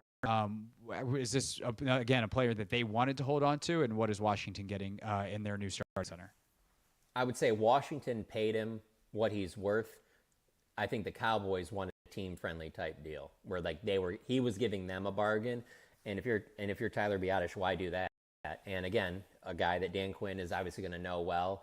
And so I don't think their offer was anywhere close to that. I don't even know what their offer was, to be honest with you, but it was never going to be that. They feel confident that they can draft another center. Their last two standout centers have been, Travis Frederick and Tyler Biadasz, and it would not surprise me if they drafted another center, maybe middle of the draft. I don't think they'll be spending a first-round pick like they did with Frederick, unless, the Jackson Powers Johnson kid from Oregon could obviously be a possibility, but I don't think they're going to address the center that early, and I think that they feel like they can get away with a younger center that maybe, is going to take some time to develop, kind of like the way Biadasz did. So I think he's a solid center. I think he's probably one of the top 10 in the league, and he's being paid as such. So I think it's a good deal for them. I never got the sense that especially being out at the Combine a couple weeks ago there, I just didn't get the feeling that they were really going to go in pretty heavy to try and bring him back, even though, he's been solid. He's a good player. He's not Frederick. He's obviously not Jason Kelsey or something like that, but I think he's a good quality starting center that you can count on. He'll be there. There's not much that a defense is going to do that he hasn't seen before. He did a lot of calling things out in the Cowboys offense with Dak. He's a smart player. So I think for where Washington's at, I feel like they're going to draft a quarterback, with that second pick, or maybe they trade up or whatever. But I feel like if you're going to be dealing with a really young quarterback, why not have a veteran center that has seen just about everything that a defense can do? Yeah, and hearing that he called a bunch of signals, even with Dak there as a veteran, like that, I think that's music probably to a lot of Commanders fans' ears, knowing that you can have a young guy coming in playing quarterback. I also heard that he's not like a media darling by any sense of the imagination, doesn't really do a lot of talking, but is the kind of guy that'll get in some training camp scraps, things like that. What kind of dude is he coming into this locker room? He'll definitely get in some scraps. He definitely will protect the quarterback, which is absolutely what you want with any quarterback, but especially with a younger quarterback, a guy that you'll know always has your back. So he'll do that. With the media, though, it's interesting you bring that up because, yeah, I don't know, like my time covering the Cowboys has been a lot of the offensive line doesn't really say much. And it comes from a trickle down of kind of right before I kind of got on the beat that it kind of goes back to like Mark Colombo and Kyle Kosher and a few others where they kind of set the tone of like, we're not going to be talking a lot. And so then that went right into when I started covering the team. My first year was 2011. So that first draft was Tyron Smith. So he picked up right where he left off. And, the offensive line has kind of been like that, kind of like, hey, we're going to do our job. We're not going to really say much. But I'll say this about Biadasz. If you go up to him on your own, like he'll talk to you. Like he's not going to make a bunch of headlines. But like if you have a question about a play or something like that, like he's not one of these guys that doesn't want to talk to reporters or anything like that. So, I think you know what I'm talking about. You've been in locker rooms where there's certain guys where you're just like, don't even bother going up to him. That guy wants no part of the media. He doesn't want to help you out. Or like if the swarm of cameras and the lights come up, they're going to be like, I'm not doing this. But like if you're in there every day and you put in the work and you ask good questions, they're happy to talk to you. 100%. And that's definitely how Tyler is for sure. Nice. That is definitely good to know, especially if he's that smart of a player, because you can get good insight on what actually happened from those guys. Also sounds like he and Sam Cosmi might become best friends, because you want to talk about nasty dudes that'll get it, protect their quarterback. Like that's Sam Cosmi to a T. Biadasz now added to that list. John Machota is our guest, a Cowboys beat reporter for The Athletic. So then there's the team that you cover, John. They haven't done anything. This is after Jerry Jones, of course, came out and was like, we got to do all kinds of whatever the quote was. I'm sure you know it. It's just being emblazoned down there in Dallas, the Jerry quote of how this offseason was supposed to go, and then being used as kind of a meme that they haven't really done anything yet. What do you make of their lack of activity through a day and a half of free agency here? It's not a surprise because it's business as usual for them. But the reason why people are expecting different is because Jerry made these comments about the team being all in. It started out at the Senior Bowl. And then obviously he was asked a bunch when we talked to him at the combine at the end of the week on his bus. And we asked in a bunch of different ways of what does all in mean. And in a very signature Jerry way, he just didn't give you a solid answer because he really wants exactly what we're doing right now. He wants you talking about the team. It does not bother him at all that there's people out there saying like, oh, Jerry's just talks and whatever he says, don't even worry about it. He's just talking. It doesn't matter. He doesn't care because he's just happy you're even talking about the Cowboys. So that doesn't bother him that you're ripping him or anything like that. But most people, 99.9% of people would have, in his position, would not have made those comments about being all in, because when you say that, then people are expecting results.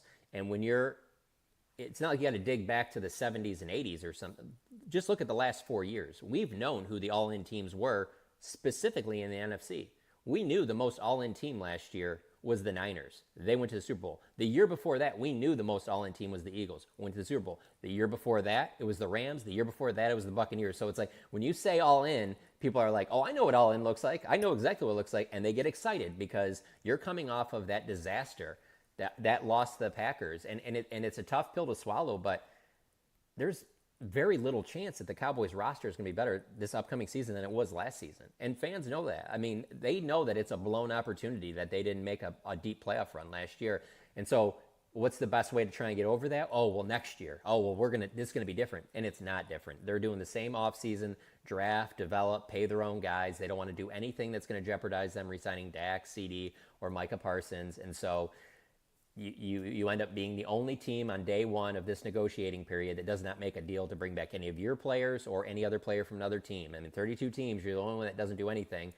That's going to make fans really upset. And then today, they end up they agreed to a deal to bring back their long snapper, Trent Sig, for a year. So it's like, that's not doing anything. It's almost like you're like, don't even announce that right now. That's just going to make people even more angry. So I will say this real quick. I wanted to add in there, though. I don't think Washington's done, though, going after Cowboys free agents. Now, I was going to ask you next. Okay, Because I think Tyron would make a lot of sense. Sure. I think that Jaron Curse could make a lot of sense. 100%. Stephon Gilmore, they need a corner. Like, are there any of those guys, whether you've heard stuff that there's been talks preliminarily, because obviously you've been covering some of these guys, like Tyron's case, you've been covering his whole career, whether you know them, their agents, whoever you talk to about these things, or just your football acumen, you're like, that's a good fit.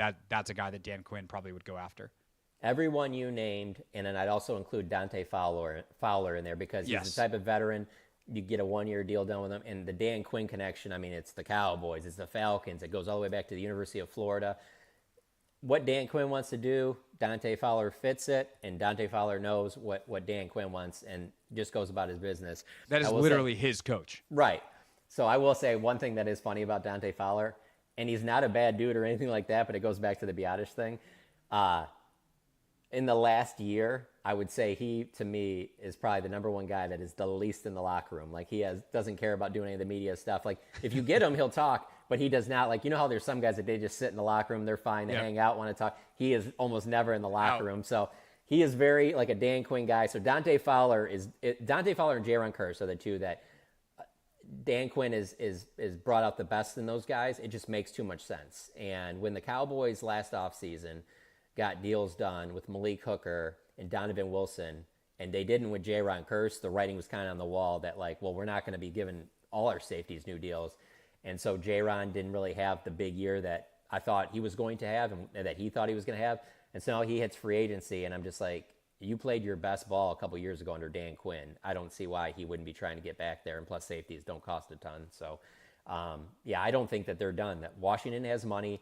Dan Quinn knows what guys have worked. He's been around them long enough. So, I don't think they're done at all with any of these guys. The Tyron Smith one will be the interesting thing because, the Cowboys would like to bring him back, but if another team is going to offer him something really good, then he's going to take it. I'm just kind of interested to see it happen because I always thought Tyron was a guy that would just play his whole career with the Cowboys, and if they didn't offer him enough money, he would just retire.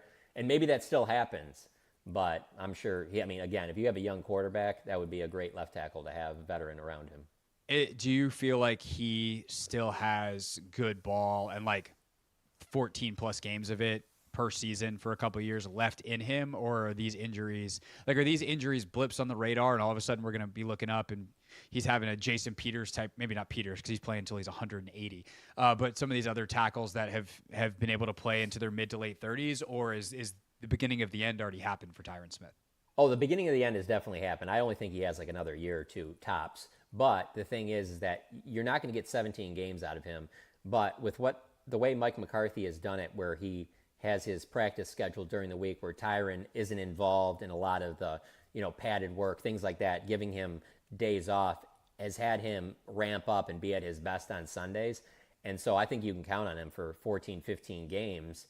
And in those games, he will play at a very high level. I mean, when he was playing last year and he was healthy, he was one of the better left tackles in the game, which, is what he's been for the majority of his career. One of the reasons why, I believe he'll be in Canton, he'll be in the Cowboys Ring of Honor. So I'm just interested to see, because to me, especially with a young quarterback in Washington, is that going to be turned around fast enough for Tyron? Or is he going to try and go to a team that is on the cusp right now of like, hey, all they're missing is a left tackle? So that will be an interesting part. But if he wants to keep playing and no one else is offering him what Washington is, that would certainly make some sense for sure. But no, there's still some tread left on that tire. I mean, when he was playing last year, he was playing well. It just, you got to really manage him during the week. And again, having Dan Quinn as the head coach, he's been around him. He's been around the plan that Mike McCarthy has kind of tinkered with Tyron, with Zach Martin, to make them their best on Sunday. So he's going to know how to use them if Tyron wants to join them. Yeah, that would be super interesting. And like if you drafted a piece, getting that kid that extra practice time is not the worst thing in the world for the long term either. So potential chance to do two things at once. John Machota, read his work in The Athletic. Great stuff covering the Cowboys, great insight, and I hope they give you something to write about soon. There's never anything happening with the Cowboys. I'd hate for you to get bored for, a half an hour. Yeah, hopefully it's positive though. I don't. I would rather stay away from having to do a bunch of off the field guys getting in trouble stuff. So yeah, maybe make a trade for somebody that'll really stir things up. That would be nice. Yeah. Do it for John. Right. John, thanks, buddy. Thanks for having me on. Hey, this is DA, and you're listening.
the Hoffman Show. We're on the Team 980, always live as well on the free Odyssey app and streaming live on YouTube at the Team 980. Dang, daylight savings time, man. The sun is. I look like I have like a great idea on my head, just at all times. This sun just coming through this back window here. I'm loving it. I'm just a genius. Well, I'm not getting that much sun. Oh, wait, sorry, it's on this side. Yeah, I'm a genius, and then I put my hand and do the little hand signal on the wrong side of my head. Really crushing it. Dave Johnson in about 15 minutes as he is on the ground in Memphis. We'll catch up with him before he catches up with Brian Keefe. You'll hear that, of course, on the pregame show tonight. Dave and Glenn at 7:45 for an 8 o'clock tip out there in Memphis. Wizards looking for 3 wins in a row. We'll talk to Dave about it coming up. But Commanders remain active in free agency. They've now signed, I believe it's 12 different players, and you can call us to give your opinions at 301-230-0980. Let's start with Paul in D.C. Paul, thanks for calling. You are on the Hoffman Show. Hey, how's it going, man? But, free Odyssey app and, of course, streaming. I really like how active they're being because, really, we have to be active in this thing, man, because we had a terrible team. So I'm looking forward to seeing where this is going to go. The only question mark I have is Marcus Mariota, but, that is what it is. Other than that, man, I'm just going to stand back and watch them do their thing, man, and hopefully everything turns out right, man. Just tell me what you think about it. Yeah, no, Paul, I think that's very well put because Marcus Mariota is what he is. He is a quality backup, a good guy to have in the room, someone who's got familiarity with a lot of RPO and zone read, which is an element of Cliff Kingsbury's offense for sure. At least it was in Arizona with Kyler. And I would imagine for either Drake May or Jaden Daniels, it would be a part of the zone read, more so for Daniels, the RPO game, more so for May. But he's got experience with both, and he can help, be on the clicker and be in the film room and help that guy study and be like, hey, come over to my house and let's watch film. Like that vet in the room is super duper important to have. But as a player, like if he's got to play because that guy isn't ready to go yet, or week 1 of the season, like, yeah, the Commanders are not going to be favorites in the NFC East. But here's what I would tell you. There's no situation in which they were going to be favorites in the NFC East next year. They are a rebuilding football team. And hopefully, unlike the Wizards, where it might be a 3 to 4 year rebuild because acquiring elite level basketball players is really hard, it's easier in the NFL. And whether that's a big money free agent next year, whether that's obviously doing very well in the draft this year and having guys develop and then doing it again next year, it's just easier to rebuild on the fly. But it's very, very clear with the amount of guys that they're bringing in that they did not like the current roster that they inherited. Also evidence of that, they have not re-signed a single one of their free agents, have let everyone out the door. Doesn't mean they didn't like any of them, but the ones that they did like, they were like, yeah, we like this guy better over here. Now, the wide receiver market hasn't moved yet, the safety market hasn't moved yet, and the corner market hasn't moved yet. So Curtis Samuel, who might be the best free agent they have available. I know Kendall Fuller's very well thought of and for good reason. He's probably the right answer, but Curtis was really good last year. And if you could re-sign him for cheap, I would do that in a heartbeat. So Curtis Samuel, Kendall Fuller, and Cam Curl all technically could still come back. Although I will say Jeremy Chin, the latest signing for the Commanders, probably knocks you out of the Cam Curl and the other safety market, and that is perfectly fine. 6'3", 220, big body, tackles really well, super physical, exact right kind of guy to fit into this defense. More of your calls, 301-230-0980. Let's go to Gary. Gary, what's up, man? How do you like the moves so far? I don't like 90% of them, okay? Jeremy Chin, good signing. The middle linebacker looks like he could be a good signing. But all these other guys, if you put them on the roster, they're still a 4-13 team. And I know they're not done. I know they still got draft picks but I was hoping for a little bit more of a bigger splash. I think Jeremy Chin is a very good player. He's a major upgrade for anything that they've had. So I think that's a good pick. But all these other guys, Austin Eckler, he's on the downside of his career. Maybe. He was hurt last year. What if he's healthy? He's probably still, he's a 5-12 team. We're losing. You should be able to draft center. okay, instead of going out and overpaying in free agency. Hold on. They didn't overpay Biotish. They got market value for Biotish. 2, if you're going to have a rookie quarterback, which is the plan, you want a veteran center. So, yes, you can draft a center, but it's not wise if you've got a rookie quarterback.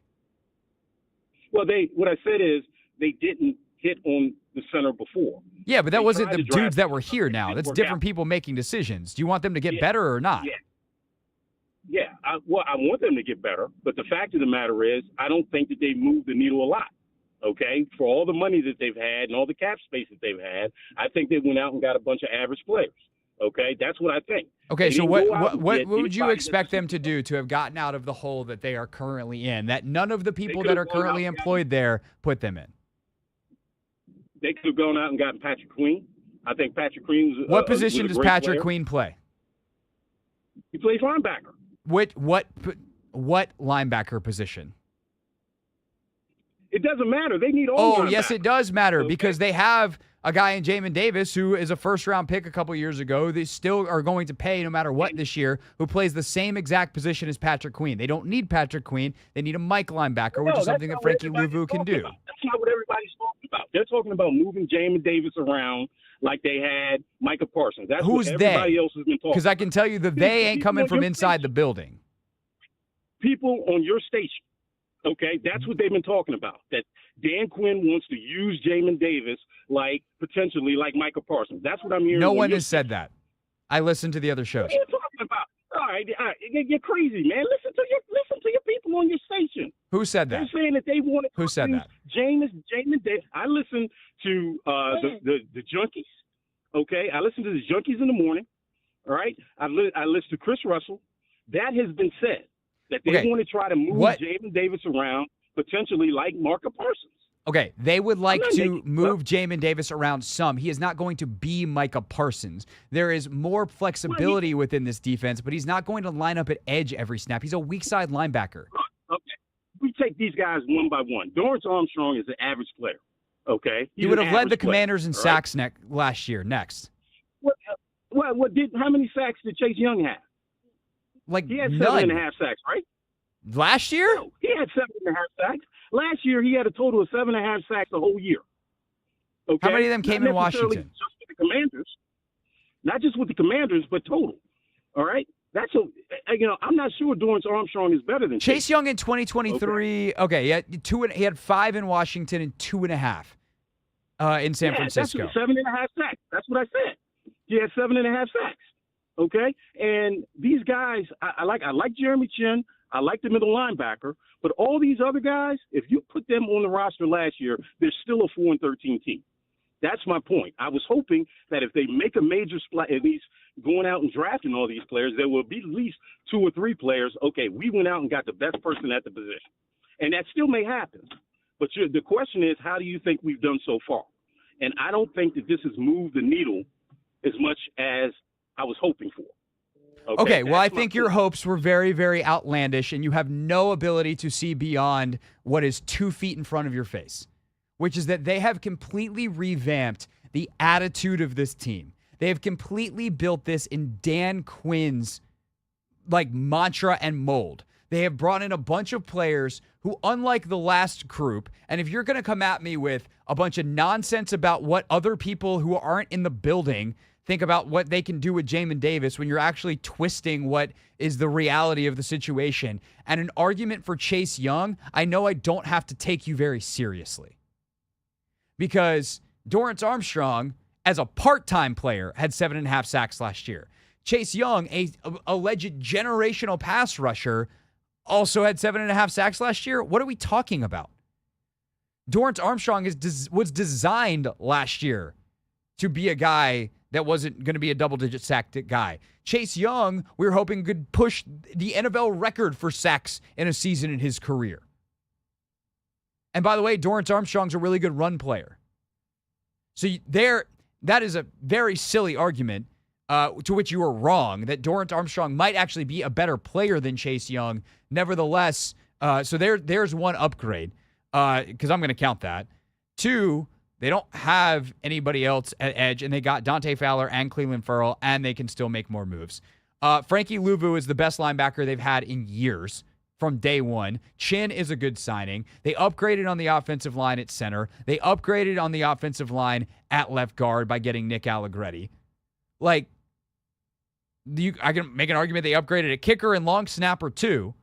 None of these guys were ever going to be needle movers. Having a long-term vision and realizing this isn't about next year and they're still going to be better next year.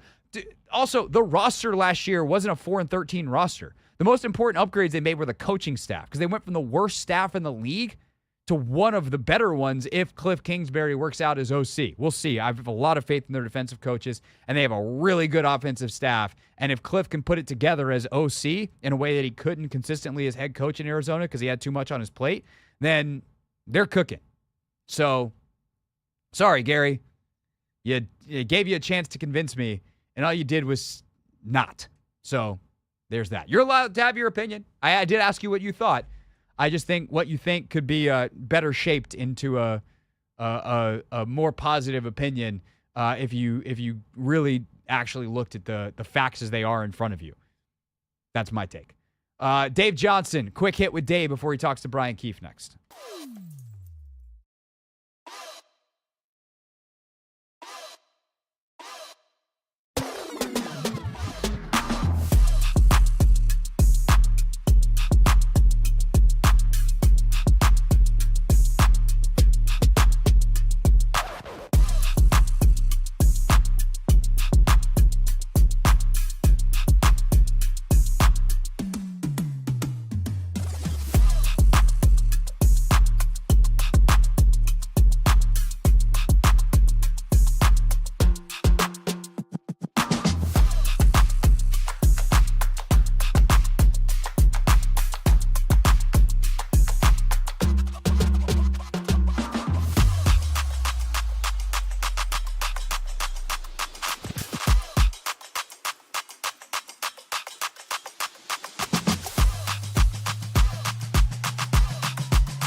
Back to the Commanders in just a little bit, but right now it is time to talk to our guy, Dave Johnson, on a Wizards game day. Time to get the radio party started. Blocked by Bilal Coulibaly. Oh, boy, did he stuff him. Left wing pool, it's there. Oh, that's a pool party. Near the basket, slam right in. Oh, they're stealing the slam. You better go off. Intercepted by Kispert. Kispert now, foul line. Oh, slam. Ooh, that'll jar your preserves. It's time for Dave Johnson on a Wizards game day. Kuzma for three. Oh, it's there. It's there. Big shot. On the Hoffman Show. You better go off. A few minutes with Dave in Memphis before he goes and chats with Brian Keefe. Dave, we've been in doom and gloom land. Now all of a sudden, 2-game win streak. Memphis super banged up tonight. Is that optimism I hear in the background? Yeah, well, it's either optimism or a very loud stereo system, which is typical of NBA pregames. But look, that's what I know listeners are saying.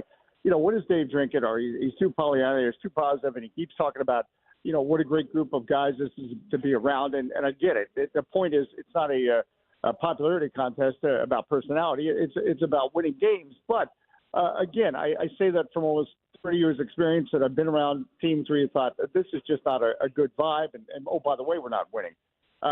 So why I bring this up is the Miami Heat are battling for a playoff spot, as you well know. And they have lost 2 games in a row. They're playing at home on Sunday night before a sellout crowd. They did not want to lose to the Washington Wizards. That's just a bottom line. We have kind of a reverse bullseye on us that teams don't want to lose to us because, of course, we come in with the record we come in with. And it's to the credit of this team that they found a way to persevere and get the win. It's not just what they did in the fourth quarter, but it's so many little plays. Keep in mind on Sunday, they're going without 2 centers, so they have both their centers in the rotation out with injury. And same thing tonight with Marvin Bagley and Rashawn Holmes will be sidelined, so they have to go small. But then you have a Patrick Baldwin Jr. who comes up, from the G League. Here's a guy that we don't know what his full potential is. But in the second quarter, he defends the rim against some guy named Jimmy Butler, and Butler gets called for the offensive foul. And Butler's a guy, as we well know, makes a living with the call usually going the other way. So those are the little plays within a game that they keep score for a reason, and the players are certainly focused on scores and trying to win. But how you get the win is small details like that. You can quibble about they get a 10-point lead, and it ended up being a 2-point game. But the bottom line is they got out of Miami with a win. And, yeah, there's a feeling that this is what Kyle Kuzma talked about. Can this team individually? We know, and we can point the storylines. They've gotten better, whether it's Corey Kispert, Denny Avdia, go right down the line. But can they show collectively they can win? Because that's an important part of basketball because it is a team sport, and that's the goal is to win. Yes, indeed. Winning is great. And as you mentioned, they did hang on for dear life at the end of that. They were up 10 with about 2 minutes to go. Heat put on a little run. Wizards make a couple of mistakes, and then they're able to hold on the final possession. But that run that Miami goes on comes when Bilal Coulibaly turns his ankle, has to exit. Jordan has to come back in, and as you mentioned, they're undersized. But at that point, what do you do with all their centers hurt? But Bilal comes back in for that final possession and get the stop. And I would say that was Bilal's best game in a while. What did you see from him the other night? Kind of as that team player, that glue guy that kept everything together. Well, there was and you talk about turning that ankle. He continued to play initially, and then on the next trip down the court, it was his pass that led to, I believe, a Kyle Kuzma 3. So, again, that's just what I was just talking about. It's the little things that this team, it's not going to make headlines, but they are playing. It's cliche or whatever, but when you're fighting for an NBA job, when you're Bilal Coulibaly and you're just into the league and you're trying to prove yourself every night, this is the opportunity you've dreamed of, beyond your dreams probably, and now you have it. So it doesn't matter that this is not a playoff team. What matters is there's another game tonight, and that's what I've enjoyed about being around this team, and that includes the veterans. Again, I stress, Kyle Kuzma, when he re-signed in the summer, he knew what he was signing up for. And he's taken a tremendous leadership attitude, and he's talked about how they've been consistently inconsistent. They have to be more, and it's still a growing process, but it's just so rewarding as we talk here in March to see the light bulb going on in so many players and for this team as a team. There's no easy nights tonight. It does seem like Memphis has 20 players out and they only have 15 on the roster. But again, the Miami win, I thought was a significant statement win. Well, I don't know if you want to call it a statement win. I just think it is a statement and example of what the character of this team is all about. Because again, Miami's situation, Miami's veteran savvy. I mean, there's guys on that floor, Jimmy Butler, Bam Adebayo. They know how to close games. And in the end, the Wizards got the 2-point victory. And yeah, I know Duncan Robinson had a look that but you know what? We all talk about missed shots, and the Wizards missed shots they could make. So the bottom line, they got the victory. And now, let's have some wins for all this hard work, for all this busting your butt when nobody's cheering for you in gyms and God knows where. We're going to practice tomorrow at the University of Houston, and we've been at UCLA or Oakland University in Michigan, and while it's snowing outside, these guys have put in a lot of work. So why not have some joy? Joy is good. Dave's college tour continues. We'll talk to you from Houston. I think later in the week, Dave, we're at the mercy of how well Maryland does in the tournament for the rest of our show this week. So if we don't talk to you, safe travels, enjoy the trip, and we'll see you back on the home front here once the ACC tournament moves out of town. Yeah, best of luck to Maryland. I know they a good friend Johnny Holiday. I know they play tomorrow night, so best of luck to them as well. Indeed. Thanks. All right, Yeah. Thanks, Dave. Dave now out as he's got to go talk to Brian Keefe, which you'll hear on the Wizards pregame show coming up at 7:45. A little bit of BetMGM tonight for you coming at 7 o'clock, and then Dave and Glenn pick up your Wizards radio party for an 8 o'clock tip-off. When we get back here on the Hoffman Show, more reaction to the Commanders' moves, and let's dip into what's gone on around the rest of the NFL as well. So many big names signing today. We'll get you all up to date before we wrap things up with Real Things next.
It's the Hoffman Show. We're on the Team 980, always live as well on the free Odyssey app.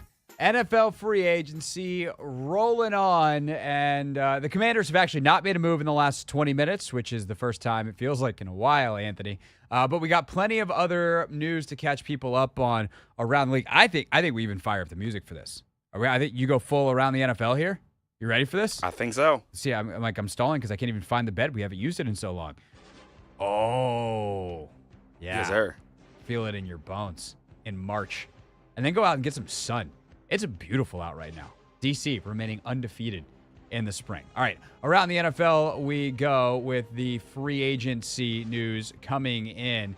Danielle Hunter, the latest signing, who is the top free agent left on the board per many free agent rankings.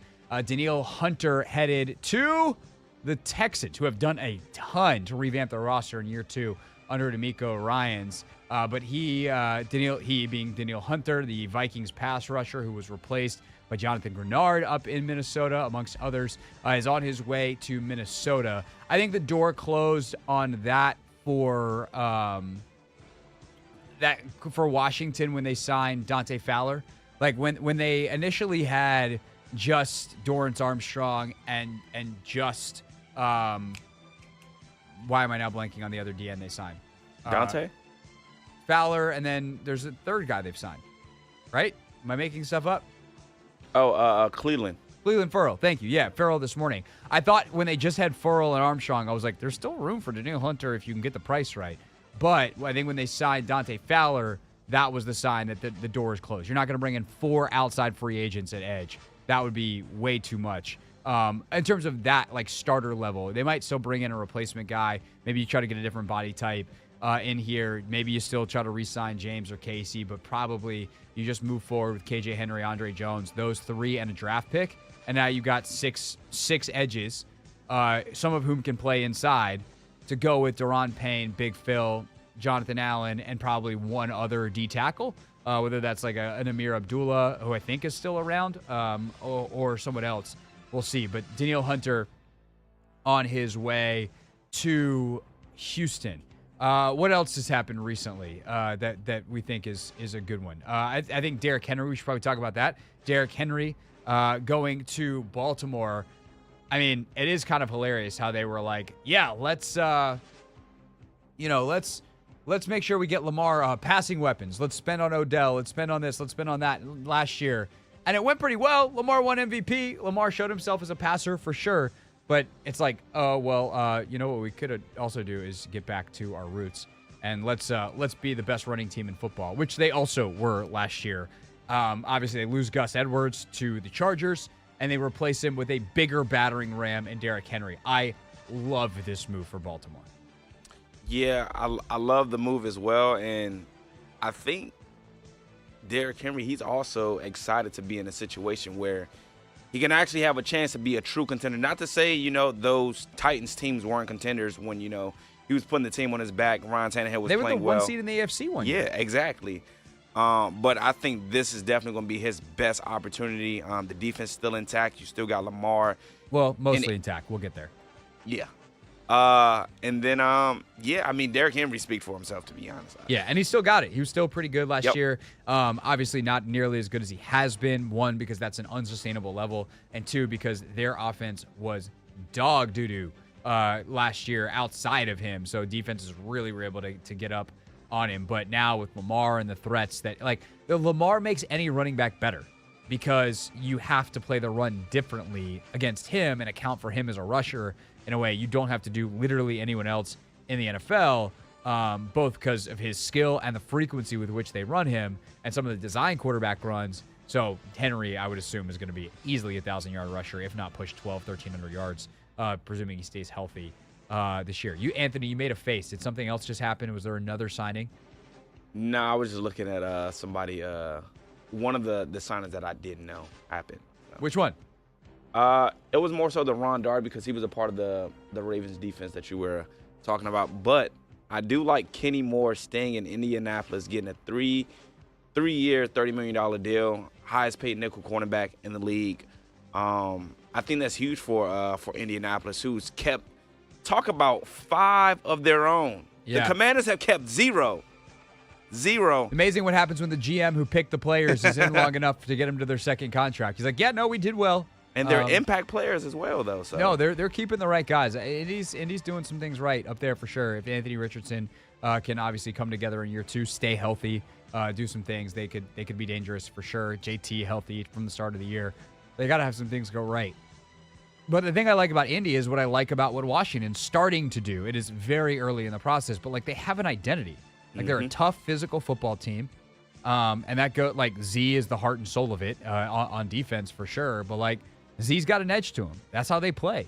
And they want to be that offensively with guys like Pittman, big body, guys that are around that defense. Like they have an identity. And it starts, with their O-line that they have been building for years. Quentin Nelson, as nasty as they come. So I like that for Indy a ton. Back to Baltimore, the guy that I said was exiting that defense, Patrick Queen, headed to Pittsburgh. Dude, studs on all 3 levels. You got TJ Watt and Casey Hayward up front. You got Patrick Queen behind them getting a run free. And then Minka on the back end, along with some of the other dudes they have. Like, that defense is going to be nasty. If Russ is decent, they walk into the playoffs. Walk in. If those guys stay healthy. It's always the if. That's always the caveat. But if the Steelers can stay healthy, that is an 11-12 win football team. They're going to be scary, man. They are going to be a scary They're in a nasty team. division, though. Yeah, I mean, the entire AFC North. For the last couple of years, we've been talking about the AFC North. I think 3 years ago, it might have been the AFC West that everybody had their eyes on, but the AFC North gets stronger and stronger each year, and they almost had 3 teams in the last year, but no, they did have 3 teams in it. Yeah. So, I think the Bengals would definitely make a resurgence. Hopefully, Burrow can stay healthy, and it'll be a sight to see, man. I'm excited. Dang, I'm excited for football. We gotta wait. How many more months? I know 6? that's the worst. That's the worst part about this. The Giants making a couple of moves, including signing backup quarterback Drew Lock. So Commanders get Mariota today. Backup quarterback market starting to dry up a little bit. Tyrod obviously went to the Jets. Doesn't have to move. Just has to remember he goes to the blue or to the green side of the building, not the blue. But then Drew Lock, 1 year, $5 million, fully guaranteed. I think it's funny. Someone wrote up on NFL or on CBS Sports.com where I'm using their free agent tracker. It's just the one I'm using right now. Could he compete with Daniel Jones for the starting job? I think he could. They said it about Drew Lock? Yeah. I think so. Like, depending on what you want to do offensively, like, plenty of stuff that Drew Lock does as well as Daniel Jones. Daniel Jones is a better player. I think sometimes we get a little out over our skis with how bad he is and how good a guy like Lock is because it feels like he's got potential, but they got to get DJ back to what he was a couple years ago, but we'll see. And not like I think he's good, but, whatever. Jalen Mills, former Eagles and Patriots safety, also going to the Giants, had 45 tackles as a part-time starter last year for the Patriots. That is also a 1-year deal. Panthers land former Broncos linebacker Josie Jewell. They have a typo on their thing here. I was like, isn't it Jewell? And then the next sentence it says Jewell. I am Ron Burgundy. Jewell was extremely productive during his final 2 seasons in Denver. Had 108 tackles, 3 sacks, 2 forced fumbles. But definitely, Carolina's Anthony. You know it's bad when mom texts me.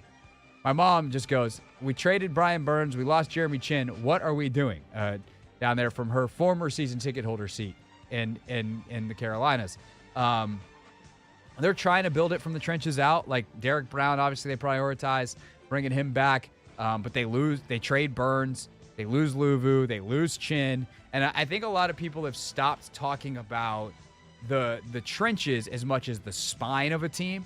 Like how strong is your interior D-line, your linebackers, your safeties, which is funny because those positions don't feel like they're super valuable. But the best teams are really good up the spine, and Carolina's got it in Brown, but maybe Jewell is where they see like, hey, that guy's more valuable to us. Chin just didn't fit with what we were trying to do, despite how good he was as a rookie and in his second year. So I guess maybe that's their strategy, but It feels hard to trust anything that Carolina's doing because their organization's a mess. Yeah, and my thing also is they're super young. So I just feel like they haven't really been able to, like, have any cornerstone players. I mean, Brian Burns would have been a perfect person to, try to build around. You still got Derrick Brown. But Brown's the guy, and then offensively, it's got to be Bryce. He was your number one pick at quarterback. That's why Canellis is there. It's just going to take some time, though. Like, we're in the same boat. We're patiently, I guess, just trying to be patient, I guess. But I think the difference, though, is in Carolina, they're on, like, year 4 of year 1 of a rebuild. How many times you could start over? Yeah, they're regressing, I guess. I'm trying to think of, like, the analogy. I feel like there's some video games where it's like, the level's off to a bad start, and you're just like, I'm restarting this. Yeah. I'm like, that's what they've done every year. And they keep telling us that it's going to be better. And then it's not. Rough life down there for the Panthers fans. Bad ownership, man. We can tell you, it's not great. That's it's been our lives for a long time. But seems like the Commanders are on a good path now, making smart, prudent signings. And by the way, they are doing it in ways that does not limit their flexibility for the future. They still have a ton of cap space. There's no way this is right. I checked it, and I think they still have like $70 million in cap space. $70 million? There's no way that's right. But like Over the Cap and Spotrac have some of the contracts in. Maybe they haven't updated all of the numbers, but it's like $79 million remaining. I'm like, what? Yes, ton of money. So they can still definitely make some moves. There aren't a lot of players to spend big money on yet, unless you do something crazy at corner, or I guess you could spend like a decent chunk of change for 1 year on a Tyron Smith, but we'll see what they ultimately do moving forward. All right, that's a quick roundup. Aaron Jones to the Vikings, kind of one of the other big ones today. Joe Mixon traded to Houston. Man. Keyshawn Nixon, low-key good signing, re-signing for the Packers. He was the All-Pro as a kick returner each of the past 2 seasons. Packers give him a 3-year, $18 million deal. So yeah, there's definitely a bunch of moves happening all around the league. Also, not to be overlooked for your Colts, Ant, 3-year deal for the punter, Rigoberto Sanchez. Yep, he was one of the 5 that they kept. I'm loving it. Excellent job, Rigoberto. Excellent job. All right, when we get back here on the Hoffman Show, we'll wrap up the day for the Commanders. Who knows? Might be more breaking news. That kind of tends how these things have been happening the last couple of days. And then real things, real people said into real microphones.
It's the Hoffman Show. We're on the Team 980. We're always live as well on the free Odyssey app, streaming live on YouTube at the Team 980. Got BetMGM tonight, Nick Ashew and friends coming up at 7 and then 7:45. Back to our local, regular, scheduled programming. I mean, I guess BetMGM tonight is regular programming. It's every night following us when we don't have play-by-play. But we do tonight. Wizards in action in Memphis looking for their third, count them 1, 2, 3 wins in a row. If they can do that, Anthony, did you know, were you old enough to remember Did You Know on SportsCenter? Yes, come on, man. Okay, sometimes I don't know when things like stop being a thing, and I don't know whether it's in the age gap that's between us. Nah, I'm very familiar with it. You talking about when they used to have the things on the side? I guess they still do it sometimes, but like it used to be like a nightly feature, like at a certain time, and they had like a whole production. It's like da-da-da. Did you know? Yeah, I remember. Okay, did you know that previous to the win the other night over Charlotte, the Wizards were 3-27 in their previous 30 games? Yeah, sort of. I didn't necessarily know, but I know you brought up the you like the emotionally stat before. knew it. Yeah. Yeah, no, they were 3-27. I counted. Bad, man. Real bad. And they could then win 3 in a row. Did you know is brought to you by Nobody, Craig. Nobody. But did you know that I knew what Did You Know was? I do now. Yep. Great radio yes. show that we do here. Great, phenomenal radio show. Coming up on tomorrow's edition, compact, short, quick version. We're only on 4 to 6 tomorrow, and then Maryland takes the floor, and we will have the play-by-play, Johnny Holiday and crew, with you here on the Team 980. And actually, then we'll see what happens, because the rest of the week, we could have like a full show on Thursday. We definitely are going to have Charles Davis on Thursday at 5 o'clock. There's a chance that our show starts at 5. There's a chance that our show starts at 4 and then ends early. Like, we're all over the place on Thursday. Depends on what happens with Maryland tomorrow night in the Big Ten tournament. And then Friday, we could have a short show. We could have no show at all, depending on what happens with Maryland in the Big Ten tournament. I think there's a chance that we're on for one segment on Friday, Anthony, which I don't even know if like we actually will have to do a show then. Which would be crazy. Yeah, we'll know by Thursday because it depends on what happens with Maryland. Yeah. So we'll see. But next week, then you only get 3 days of us. So you better enjoy it while it lasts. Any morsel of the Hoffman Show that you can auditorially consume, that you should. What, Anthony? Nothing. I was just about to add something else that we have tomorrow. What do we have tomorrow? Linnell. Yeah, we have. Why did you say it like it was sad? Oh, no, I was just saying, We got Linnell tomorrow. It's overreaction. We're going to have to stop calling it Overreaction Tuesday because he's not coming in on Tuesdays. Yeah. But Linnell's in. That's always a fun segment of the week. We got Charles Davis from NFL Network on Thursday. Never read the comments tomorrow, maybe, probably, because I don't know. It's a short show, but I feel like there's so much free agency commentary in the comments that it's probably a good day to do it. Maybe we'll do it at 4:30 tomorrow instead of 5:30. We got to figure out what time Linnell's coming in. Maybe we'll do Linnell at. I don't know. The show ends at 6. Whatever. Let's do this, Anthony. Let's finish today's show strong because right now we're just careening into the side railing, trying to make it across the finish line. It's time for Real Things. Real things. We're not going to be so this year. Real people. 5 and 11. Not very good. Set into real microphones. You know, the culture is actually damn good.